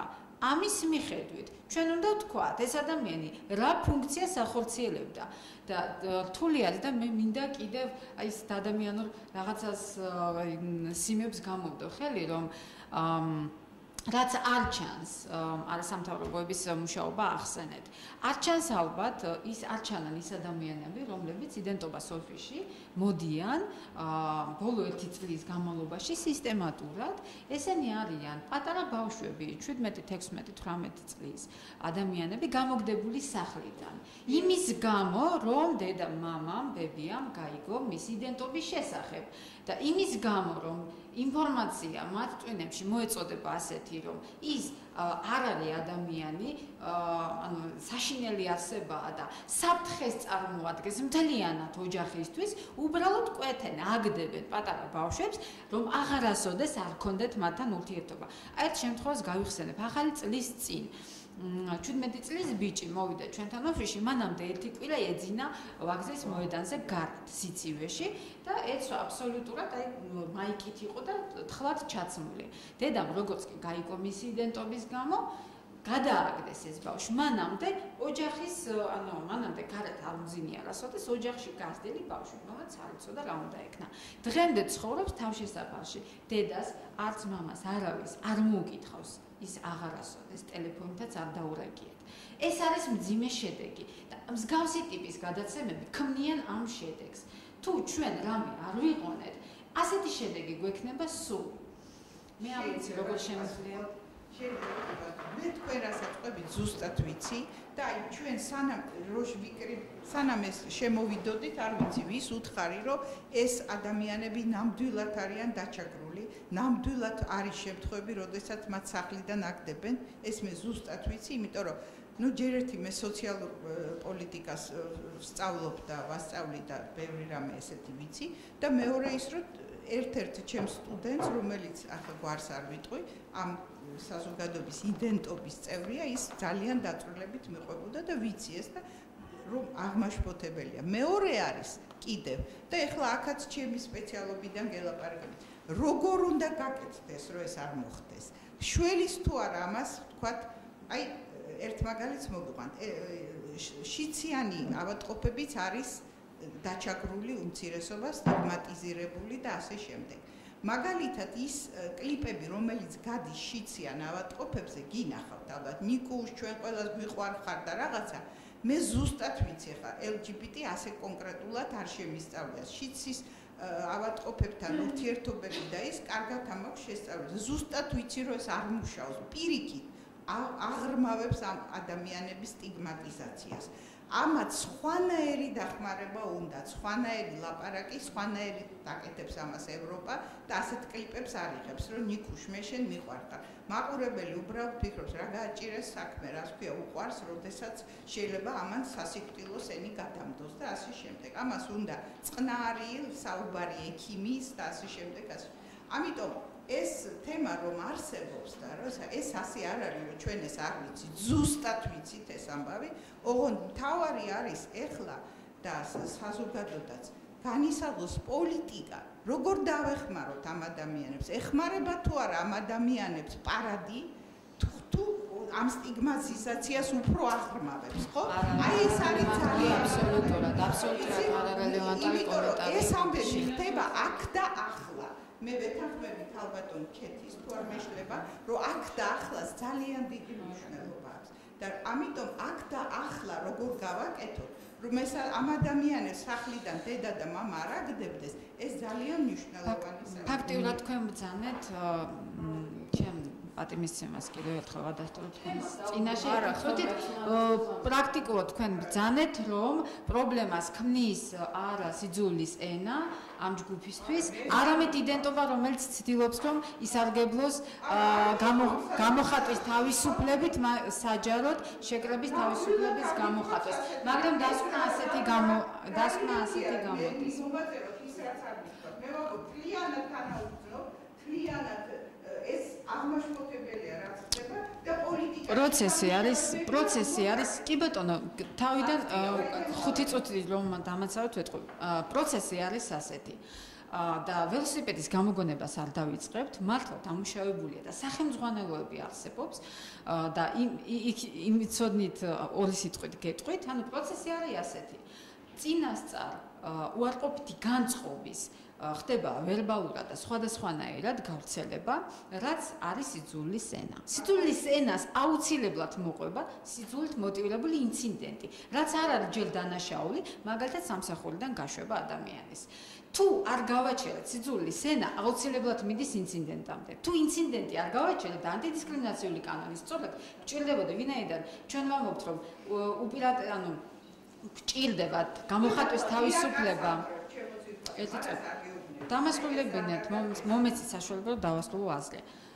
თუ ჩვენ პრევენციას ვერ ვაკეთებთ და არ არის კრიმინალიზებული სიძულის ენა, იმიტომ რომ ჩვენი საზოგადოება ასეთია და გვჭირდება გამოხატვის მეტი თავისუფლება, კი ბატონო, ანტიდისკრიმინაციული კანონი გჭირდება ინციდენტების გასაჩერებლად, იმისთვის რომ კიდევ არ გადაიზარდოს დანაშაულში. თუ ჩვენ არაფერს არ ვაკეთებთ და ამ შემთხვევაში სიძულის ენის პრევენცია გვაძლევს საშუალებას, რომ არ მივიდეთ დანაშაულამდე. და მე მაშინ არ მესმის, რატომ არ უნდა ვაკეთოთ ეს. თუ შეიძლება ძალიან მოკლედ ორ წინადადებას ვიტყვი.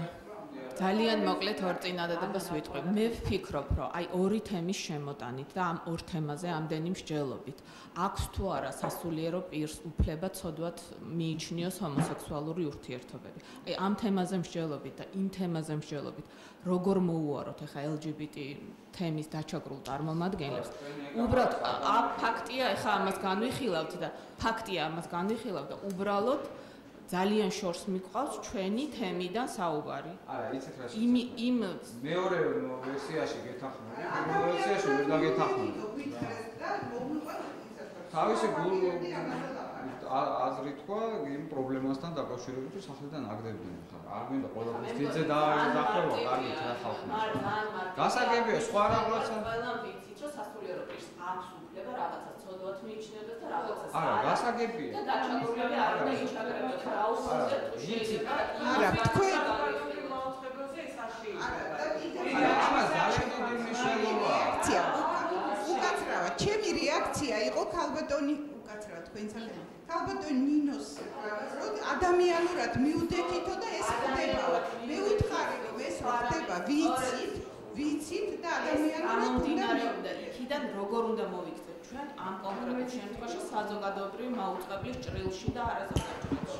ზოგადად უკაცრავად, ერთი რაღაცა რაც მინდა ვთქვა, ეს არის თქვენ ამბობთ რომ ანუ უფლების ჩარჩოებს განსაზღვრავთ ისე რომ თქვა სხვა უფლებასთან ამ შემთხვევაში შეხება არ აქვს.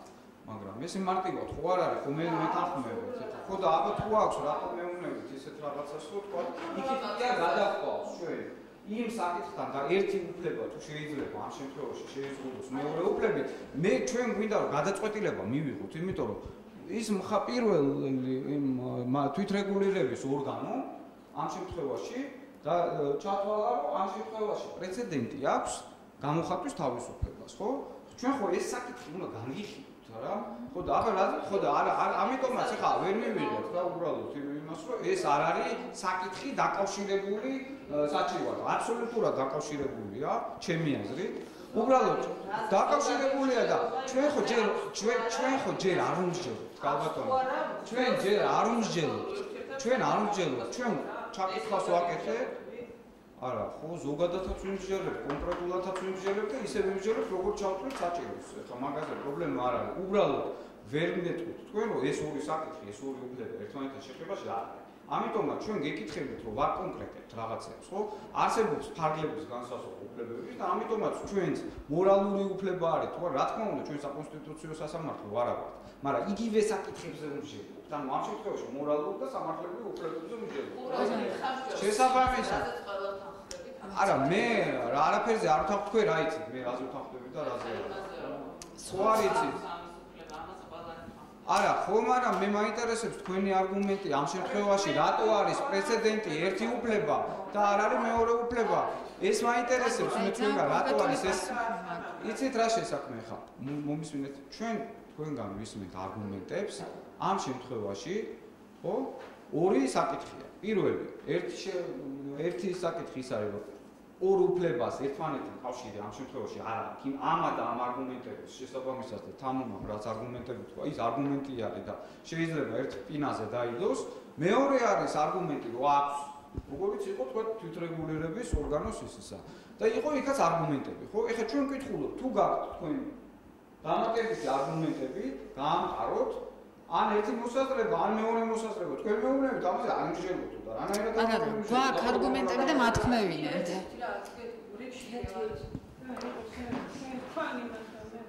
თორე გეთან ჩვენ ხო არ ვაკეთებთ თქვენი იმების შეფასებას ეხლა და არა, ამაზე რა თქვა?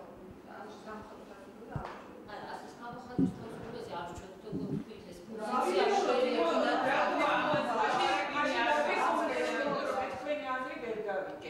კიდე ერთხელ მაშინ სვამ კითხვას, რაც მე ვთქვი, ესე იგი მოდელი და საზოგადოებრივ მომხრეები, ეს ხო არ არის ზოგადად არაფერი არ თქვა. მე გეკითხები, თქვენი რეკომენდაცია რა არის ამასთან დაკავშირებით? აი, კერძალოს საერთოდ ქადაგება საზოგადოებრივ მომხრეებზე თქვენ სკოლის მაგალითი მოიყვანეთ და როგორც ჩანს პარალელს ავლებდით, თუ არა და ამაზე მაინტერესებს თქვენი აზრი. მე მგონი ჩვენ ჩამოვაყალიბეთ როგორც წერილობით ისე ზეპირად ჩვენი არგუმენტები და განმეორება თუ შეუწყობს ხელს რომ თქვენ გაიზიაროთ ჩვენი მოსაზრება, ჩვენ გავიმეორებთ, მაგრამ თქვენ არ იზიარეთ უბრალოდ ამ მოსაზრებას, ვის აი ისი კანონა რომ იზიარეთ. არ ვიზიარეთ, არ არის კონკრეტულად თქვენზე საუბარი, ალბათ მარინაზე რომ ვერ დამარცხულეთ. მე არ ვიზიარებ რომ იყო რეპორტაჟი, ეს ხასაგია. მე უფრო ზოგად თემას ვარ. მე გეკითხები, უფრო ზოგადად არა ამ გადაცემაში, საერთოდ ზოგადად.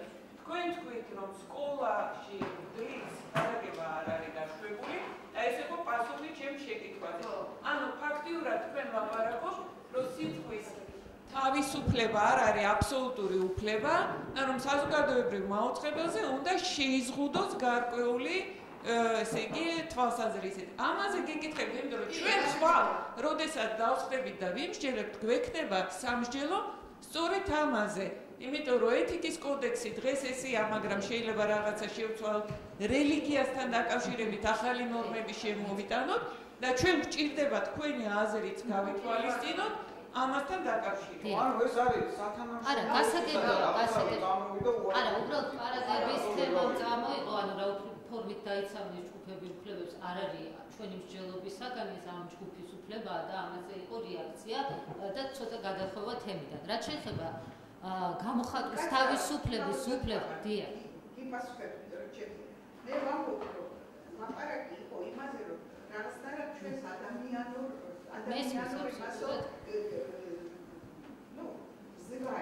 არა, მესმის თქვენი შეფასება. ადამიანურად ჩვენ ეს ლაპარაკი გვესმის, არა მხოლოდ გვესმის, არა ეს შემთხვევები მე ზუსტად ვიცი და წამოსვა აი ჩვენთან აქ შემოსვის წინ ჩემ კოლეგებს ვეუბნები, რომ ეს ხალხი რა თქმა უნდა იჩაგრება და ეს გასათვალისწინებელი. აქედან იყო, რომ ადამიანურზე იყო ლაპარაკი თორე. და მე ვამბობ, რომ რა თქმა უნდა ეს უნდა პოლიტიკა შემუშავდეს, იმიტომ რომ ეს სოციალური პოლიტიკის სპეციალისტი ვარ, იმისათვის როგორ დავიცვათ ამ ადამიანების უფლებები, რომ ის აღმაშფოთებელი რამე რაც ქალბატონმა ნინომ თქვა და მეც ვიცი, არ უნდა მოხდეს. აი ეს ვთქვი მე. დიახ, მეც მივესალმები, რომ ამ თვალსაზრისით ჩვენ შორის განსხვავება არ არის, მაგრამ რა მექანიზმი დავერგოთ, რომ ამან საზოგადოებრივი არხი არ გახდეს წყარო, რომელიც გააღრმავებს ამ ჯგუფების მარგინალიზაციას, ჩვენ ვშველოთ მხოლოდ ამაზე. რაც შეეხება გამოხატვის თავისუფლების შეზღუდვას, საზოგადოებრივი მაუწყებლის სამეურვეო საბჭო არ არის ორგანო, რომელიც ინსტიტუციონალურად შეზღუდავს ამ უფლებას. საზოგადოებრივ მაუწყებელს აკისრია კანონმდებლობით და ვალდებულება, რომ შექმნას თვითრეგულირების მექანიზმი, რომელიც განიხილავს და შეაფასებს, აქ არ არის შეზღუდვა, აქ არის მოვლენებისადმი ბევრი ვალდებულება. მესმის, აქ არის საუბარი მხოლოდ იმაზე, თვითრეგულირება გულისხმობს პირველ რიგში შეფასებას, ამიტომ არის ეს სამართლებრივი მექანიზმების გარკვეული ალტერნატივა, რომ საზოგადოებამ შეაფასოს ეს მოვლენა და მედია კრიტიკის განვითარებას შეუწყოს ხელი, შეუცდომელი ბუნებრივი არავინ არ არის, რაც შეეხება კოდექსის გადახედვას, თქვენ შეგიძლიათ გადახედოთ საზოგადოებრივი მაუწყებლის ქცევის კოდექსს, რომელიც 2006 წელს არის მიღებული, მაგრამ ვერ გადახედავთ მარეგულირებელი კომისიის მიერ მიღებულ კოდექსს, რომელიც გაკისრებთ თქვენ ამ ვალდებულებას დაიცვათ სწორედ ის ნორმები, აქ საუბარია იმაზე, რომ წითელი ხაზები არ გადაკვეთოს მაუწყებელმა. გამოხატვის თავისუფლება, რა თქმა უნდა, დავიცვათ, ავსახოთ განსხვავებული მოსაზრებები, რაც არსებობს საზოგადოებაში, მაგრამ რედაქციის სახელით და საავტორ მოწვეული ადამიანი, იმიტომ რომ გარკვეული გემოვნებას გამოხატავს, ხოლო ესე ჩვენ ვიცვებთ კონკრეტულ სასულიერო პირს და არა თეორიას. მოვიწვიოთ კი ბატონო ეს სასულიერო პირიც, ოღონდ დათქმა გავუკეთოთ, რომ დისკრიმინაცია არხის ეთერი თქვენ შეიძლება როგორც რესპონდენტმა ეს გამოხატოთ, მაგრამ როდესაც კომენტარს აკეთებთ არხის სახელით, თავი შეიკავოთ აი ამ ნორმების დარღვევისგან. არხის სახელით თუ არხის სახელით არა. აი ეს არის. მოვაწვევ პირდაპირ ეთერში. თქვენი აზრიც გვაინტერესებს რა. ელენე ძიმა.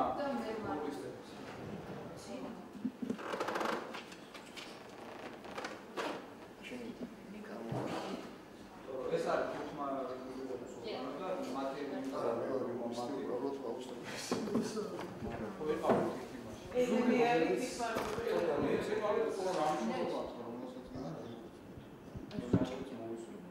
უბრალოდ განარჩევას გავაკეთებ, ჩემპიონის სამართლებრივი პოზიცია დაფიქსირებულია გადაწყვეტილებაში, რასაც ზედმეტად გასწრებით.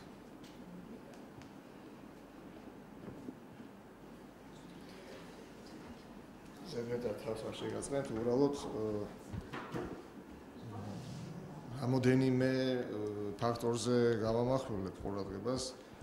პირველი ეხება პირველი ინსტანციის გადაწყვეტილებას, აქ აღინიშნა, რომ არ ვიყავით მოწვეული, ანუ დაინტერესებული მხარეები და აქ შემდგომში რო კითხვები აღარ დაისვას, გამარტა რომ დებულება არსებობს, რომელიც ვერ გვერდზედებს, არის განთავსებული.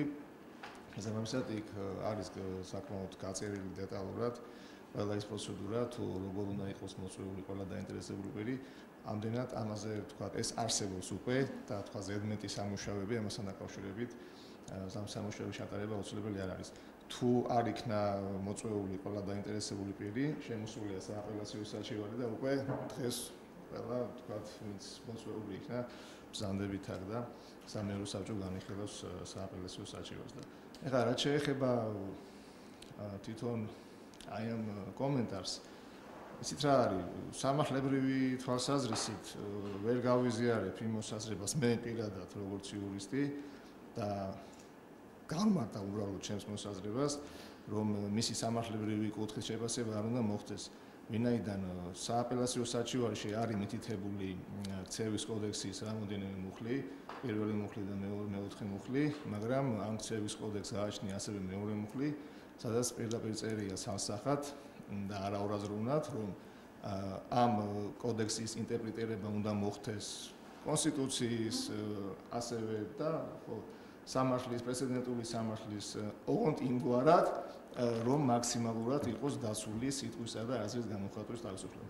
აი ეს იყო ის ასე ვთქვათ სამართლებრივი საფუძველი რაც დაედო საფუძვლად ჩვენ სამართლებრივ დასვლას.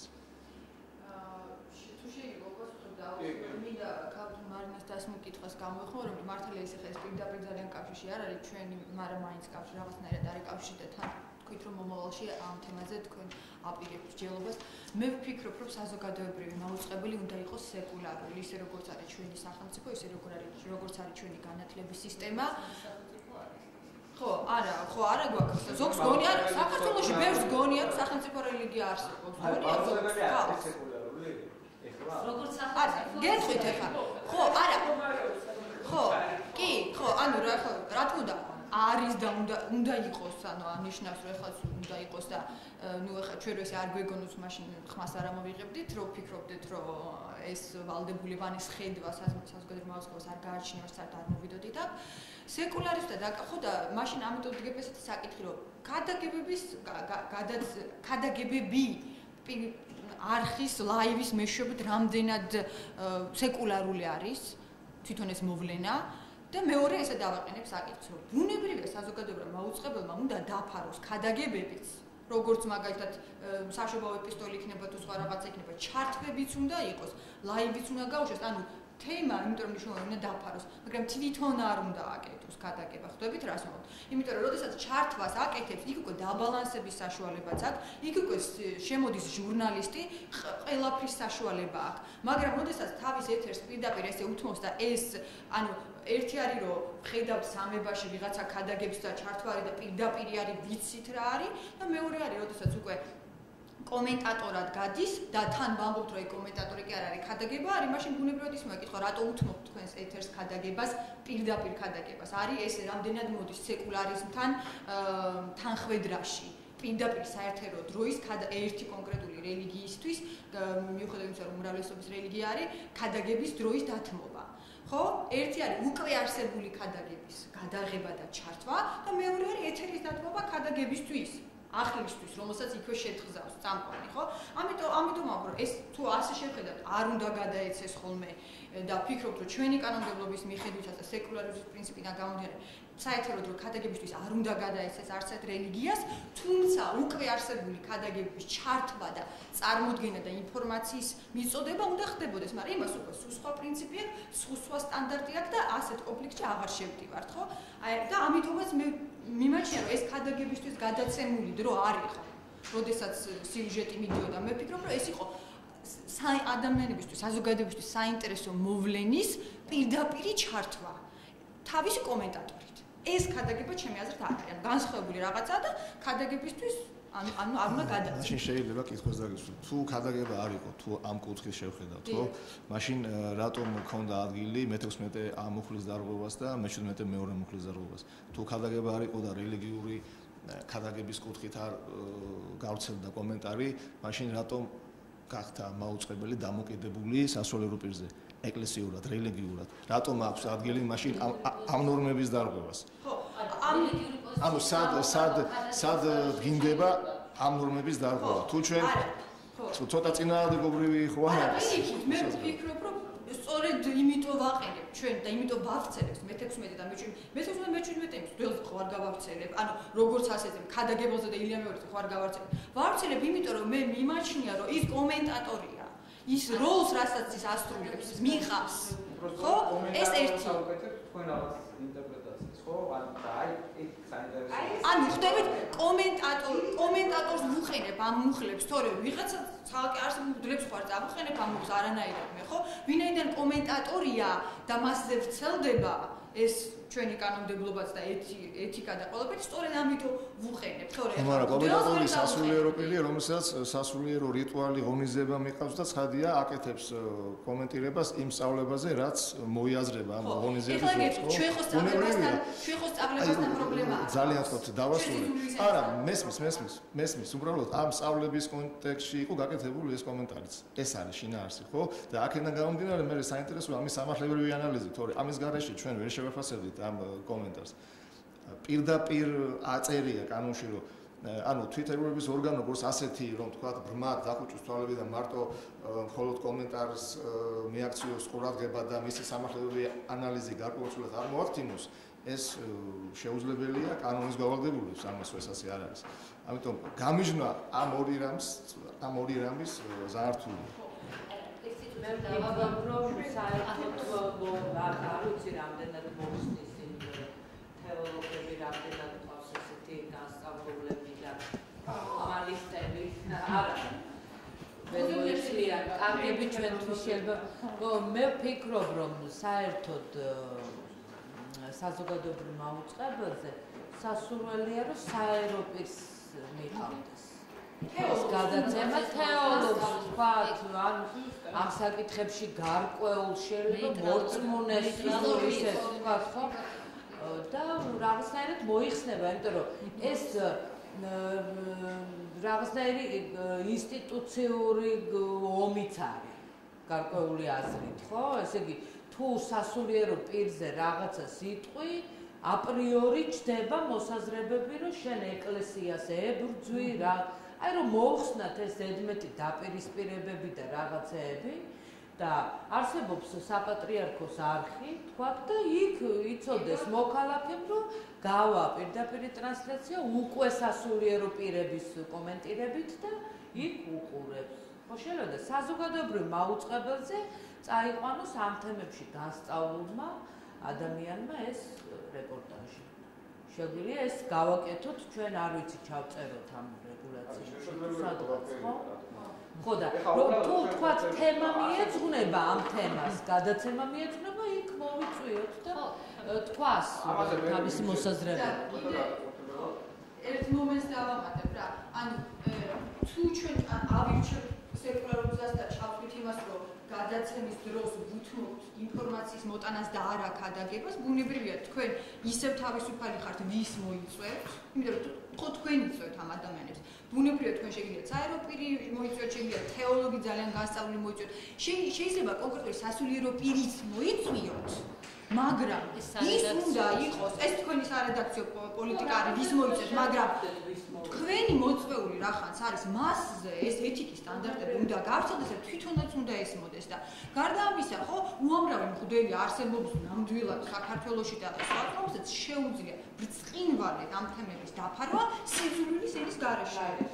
ნამდვილად უამრავი არის ასეთი მაგალითიც და ეხლა ეს რო ესე ყოფილიყო და სიძულვილის ენა აქ რო არ ყოფილიყო, ჩვენ საჩემშიც არ მოგმართავთ და არ გეტყოდეთ რატომ მოიწვიეთ მაინც, თუმცა შეიძლება ესეც დადგეს საკითხი, ხო? თუ მე დავაყენებდი ეჭვის ქვეშ, ეს ძალიან საინტერესო кейსი იქნება, უბრალოდ ჩვენ საჩევაში ეს არ გვიწერია, მაგრამ წეღან ქალბატონ მარიმას და სხვებმაც დააყენეს სასაკითხი, რომ შეიძლება ქადაგებებს დავუთმოთ, თუნდაც არასიძულვილი ერისას ჩვენი პირდაპირ ეთერი.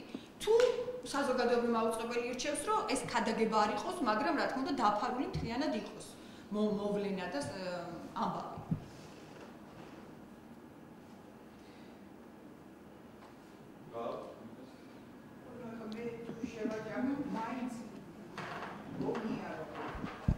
როდესაც ამას ყურადღებით ვკითხულობთ თქვენ საჩივარს, თქვენი ძირითადი არგუმენტი იყო რომ ეს არის საავტორო გადაცემას მივამსგავსოთ ერთი კომენტატორი იყოს საავტორო გადაცემის და მეორე რომ ეს არის საზოგადოებრივ მაუწყებლის აზრი.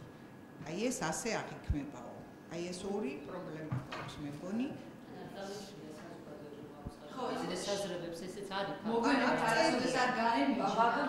აქ წერია რომ ეს არის საზოგადოებრივ მაუწყებლის აზრი. ესე გამოვიდა რაღაც არასოდეს იმიჯნა საზოგადოებრივი მაუწყებელი და არც პოსტფაქტუმ ბუნებრივია რომ პირდაპირ ეთერში ვერ ჩაერია, მაგრამ პოსტფაქტუმ არ შეეცადა დაბალანსებას. აი აქედან გამომდინარე, ესე იგი დაეთანხმა მის მოწვეულ კომენტატორს, ან არასოდეს ეს აღარ დააკომენტირა და რაღაც აი ეს შედეგი მიიღო. აი ამ შემთხვევაში ეს პარამეტრი. ხო, აი ახლა ეს პარამეტრი. კი ბატონო. და წერია რომ ეს საზოგადოებრივი მაუწყებლის აზრად არის. ხო, აზრად არის. გასაგები. არასოდეს არ დაფიქსირდა განსხვავებულების. ო, რა ეგრე არ იქნება. ხო. არც ბოდიში მოიხადა არც შეეცოდა არც არა, რელიგიურ დოგმატებმა ის რომ ეს მღვდელი თავის მოსაზრებებს ამბობდა ეს რო არ არის დაპირისპირება იქნება საზოგადოებაში. სიძულვილის ენა და სიძულვილის ენით აი გეტყვით, სიძულვილის ენაში მაგალითად გულისხმობ, როდესაც მაგალითად ბილდ უჭირდებს. მაგალითად ბილდი არის რელიგიური ტერმინი, მე ესე მესმის. როდესაც რელიგიაზე არანაირი აუცილებლად გამოიწვევს ამ კანონის მიღება შეხლა-შემოხლას ერში. ეს არ არის შუღლის გაღვივება. შევეშვათ რელიგიურ ნაწილს, ანუ რელიგიური ნაწილი გასაგებია, რომ იმ დოქტრინით თქვა სიბილწეთ ითვლება. მაგრამ, ეს საავტორო გადაცემაში ნიშნავს, რომ რედაქცია იზიარებს ამ პოზიციას, მით უმეტეს თუ არ იმიჯნება. ყველაზე შემაშფოთებელი ალბათ ამ ნაწილში ამ კონტექსტში აღწერს რა რელიგიურ დოგმას, ამას თუ მიიღებს პარლამენტი ამ კანონს, ეს იქნება შეურაცხყოფა ჩვენი სწავლების და რომელიც აქვს ერს და აუცილებლად გამოიწვევს შეხლა-შემოხლას ერში. Ну ის გოგირდზე და ცეცხლზე და შემდეგ გაგრძელებებზე არ არის საუბარი. ხო და მე მინდა ცოტა გთხოვოთ, რომ გამიჯნოთ, იმიტომ რომ სიძულვილის ენა ეს არის ერთი საკითხი. მეორე საკითხი ეს არის, ნათქვამი, რომ გამოიწვევს შეხლა-შემოხლას, რომლის ინტერპრეტაციას თქვენ აკეთებთ, როგორც მოწოდებას ძალადობისკენ. მე არ მინცმის, რატო აკეთებთ ეგეთ ინტერპრეტაციას, იმიტომ რომ ადამიანი ლაპარაკობს იმაზე, რომ უნდა კანონმდებლობაში რაღაცა გაკეთდეს ან არ გაკეთდეს, ამის პრევენციის მიზნით. ერთი წუთით. როდესაც ხალხი გამოდის ტელევიზორში და ამბობს, რომ სამართლიანობა თუ არ აღწევება, მაშინ შვიდობა არ იქნება, no justice, no peace, ესეც შეიძლება იქნას მაშინ, ესე იგი, ინტერპრეტირებული როგორც მოწოდება ძალადობისკენ? აი ამას გეკითხები. 17 მაისის კადრების ხილვის შემდეგ, როდესაც სასულიერო 7 ნოემბერიც მინახავს და მაშინაც იყო მოწოდება ძალადობისკენ იმედის და 7 ნოემბერი რო გინახავთ თქვენ საზოგადოებრივი მაუწყებლის პირდაპირ ეთერში და მაშინ საზოგადოებრივი მაუწყებელი, როცა სხვა არხებმა გათიშეს, მაუწყებლობა ასრულებდა თავის მოვალეობას და გადასცემდა პირდაპირ ეთერში. ეს ერთი. გეკითხებით ინტერპრეტაციას, რატო არის მოწოდება ძალადობისკენ და გიხსენებთ თუ დამასრულებთ და თუ წარსულს არ გადაწყვეტით, აგიხსნით 17 მაისს ყველა ჩვენთაგანმა ნახა სასულიერო პირები, როგორ ძალადობდნენ აი ამ ადამიანებზე. როდესაც სასულიერო პირი საზოგადოებრივი მაუწყებლის ეთერში ამბობს, რომ იქნება დიდი დაპირისპირება, რაზე უნდა ვიფიქროთ, თქვენ იქნებ გამცეთ პასუხი. ანუ თქვენ აღიქვით ეს როგორც მუქა რა? არა მხოლოდ მე, არამედ იმ ადამიანებმაც გასაგებია, მე მაინტერესებდა თქვენი ინტერპრეტაცია. გარდა ამისა, ჩვენ ვიცით რომ გასაგებია მე ადამიან ინდივიდუალურად ემოციები ნორმალურია, ადამიანურია, მით უმეტეს ესეთ საკითხი, ესეთ მტკივნეულ საკითხებზე. ჩვენ არ უნდა დაგვავიწყდეს ერთი სასულიერო აი ეკამ რაც ჩამოთვალა გახსოვთ? ვინ ამბობს, როდის ეს არის 23 აპრილი, 7 მაისი ჯერ კიდე წინ არის. და ჯერ კიდე წინ არის ანტიდისკრიმინაციული კანონის მიღება.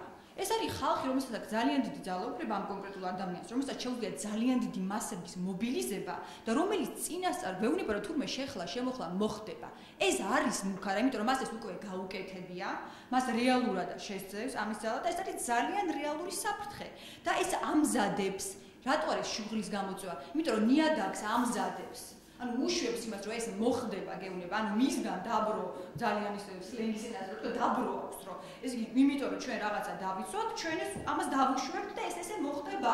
და ეს იქნება გარკვეული ამას ვინ იძახის ეკლესია, რომელიც 40,000 ადამიანი შეკრიბა ერთი წლის წინ და რომელიც კიდე გემუქრება 17 მაისს, რომ კიდე შეკრებს და კიდევ ანტიდისკრიმინაციულ კანონს და ჩვენ ნახეთ საპარლამენტო მოსმენებზე მე ვესწრებოდი პირადად საპარლამენტო მოსმენებს, სადაც მანდატების ჩამოთვლებით ემუქრებოდა და გადარჩევით ემუქრებოდა პარლამენტს და ამ ხელაზე ეწოდა, ამ ხელაზე გავლენა ჰქონდა. ეხლა ეს ადამიანი ამ პერიოდში, ამ დროს შუა აღდგომაზე ამას რო იძახის, ეს არის ძალიან რეალური საფრთხის შემცველი. ეს არ არის ეხლა მე ბარი პატარა რა გამოგიდეს და იცით ეხლა რა მე რაც რა უნდა ვთქვა, ჩემი ნათქვამი და ეკლესიის ნათქვამი ერთი და იგივე ხო არ არის წონით. ხო?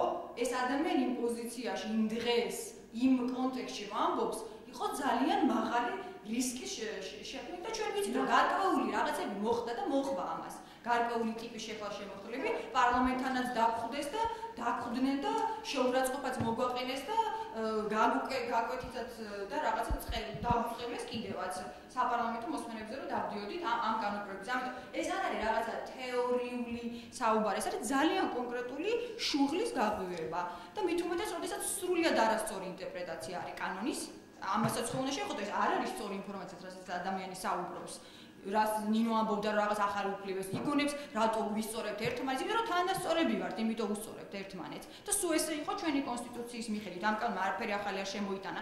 შეცდომაში მიზანმიმართულად შეყავს მრევლი, რომელიც ისედაც არის ძალიან სენსიტიური ამ საკითხების მიმართ და 1000 უბედურება იწვევს მე ამ ყოველივეს. და ეხლა საზოგადოებრივი მაუწყებლის ეთერში ეს რო ხდება და ამაზე არავის არასოდეს მე არც მერი არ აქვს რეაქცია და არც იქ არ აქვს რეაქცია, პასუხისმგებლობა დგება საზოგადოებრივი მაუწყებლის და ჩვენ გვინდა რომ თქვენ ეს პასუხისმგებლობა აიღოთ.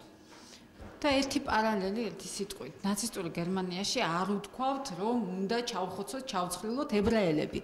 უბრალოდ ამბობდნენ, რომ ისინი არ არიან თანაბარნი.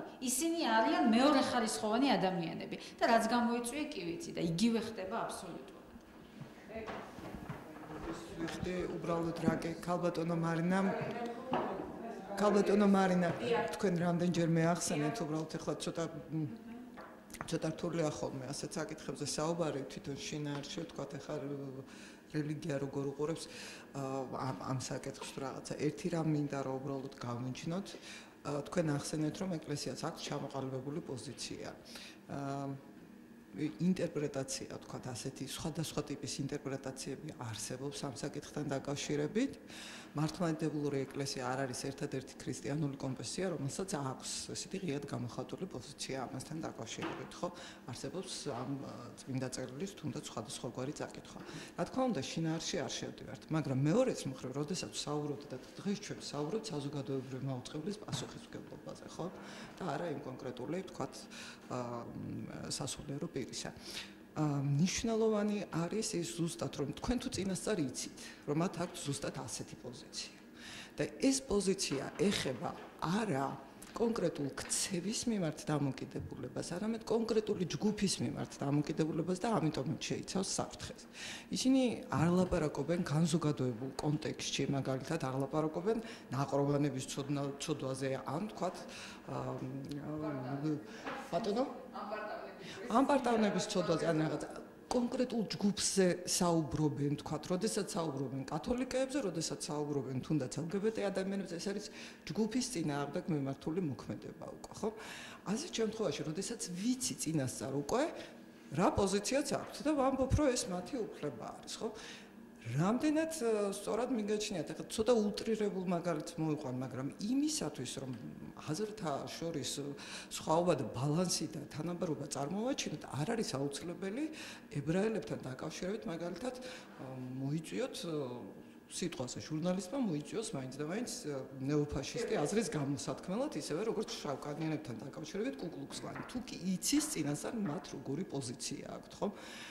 ასეთ შემთხვევაში ლელამ რაც თქვა, ხომ არ არის უმჯობესი იმისათვის, რა კი ეკლესიას აქვს სრულიად მკაფიო პოზიცია და თulis რომ ეს მისი უფლებაა, რომ კონკრეტული ჯგუფების მიმართ კონდეს ასეთი დამოკიდებულება. ხო არ იქნება უმჯობესი მართლა, რომ შეირჩეს თეოლოგი ან სხვა სპეციალისტი, ან ისეთი ადამიანი, რომელიც თავისუფალი იქნება ასეთი მიდგომებისაგან და განასხვავებს, თქვათ, ქცევას კონკრეტული ჯგუფის წინააღმდეგ მიმართული სიძულვილის გაღვივებისაგან. ხო, მაგრამ ხო შეიძლება თეოლოგსაც კონდეს რაღაცა ისე და თქვას, ეს არ არის პანაცეა.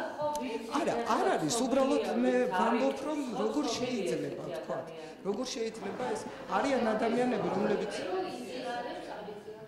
ხო, არიან ადამიანები, რომლებიც მგრძნობიარე არიან ამ საკითხისადმი, მათ შორის თეოლოგებიც, რომლებიც ანსხვავებენ, იაზრებენ იმ პასუხისმგებლობასაც, რაც შეიძლება მათ სიტყვას მოყვეს და საკმაოდ, ასე ვთქვათ, ფაქიზად შეუძლიათ ამ საკითხებზე საუბარი და არა ისე, რომ, ვთქვათ, საფრთხე შექმნან კონკრეტული ადამიანების. ცოტა კი არა, ეს კარგი აზრი თუ აქვს, მოვიწვიოთ, ცუდი აზრი თუ აქვს, არა, ქალბატონო, აქ არის არა. ესე იგი, ნებისმიერ შემთხვევაში, როდესაც თქვენს პასუხისმგებლობაზე, აი მხოლოდ ამ შემთხვევას ვამბობ, როდესაც ქადაგებია. როდესაც ლაპარაკია ეთიკის კოდექსის შექმნაზე, ეს უკვე არის საუბარი სიტყვის თავისუფლების შეზღუდვაზე. ეთიკის კოდექსი ეს არის გარკვეული რეგულირება, რომელიც ზღუდავს სიტყვის თავისუფლებას. ამიტომ ნებისმიერი თქვენ რაც ილაპარაკეთ აქ, ეს იყო ლაპარაკი იმაზე, თუ რა ფორმით და რა დონით და რა სიღრმით შეიზღუდოს საზოგადოებრივ მაუწყებელზე, ესე იგი ყველაფრის, ესე იგი ბლა-ბლა-ბლას ლაპარაკის უფლება. ეს არ არის ადვილი საკითხი. ეს არანაირად არ არის ადვილი საკითხი.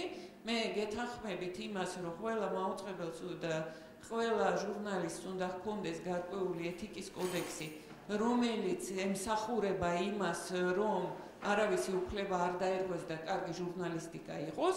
მე არ დავეთანხმები თუ ვინმე ამ აზრზეა, რომ აქამდე ყველაფერი კარგად იყო და ეს ეთიკის კოდექსი უზრუნველყოფდა სათანადო დონით სიტყვის თავისუფლებასაც და უფლებების დაბალანსებას ან დაცვას და ასე შემდეგ, ასე რომ სამუშაო ჩვენ ნამდვილად გვექნება. ამაზე მე ნამდვილად შემიძლია ვთქვა, რომ ეს არის ის თემა, რომელზედაც მე იმედი მაქვს, რომ ჩვენ ვიმუშავებთ ბევრს და შევცვლით სიტუაციას. ნუ მე ახლა ჩემ აზრს ვერ გამოვქო, ჩვენ კიდე წინ სამსჯელო გვაქვს იმაზე, რაც ჩვენ მოვისმინეთ, ხო, კიდევ.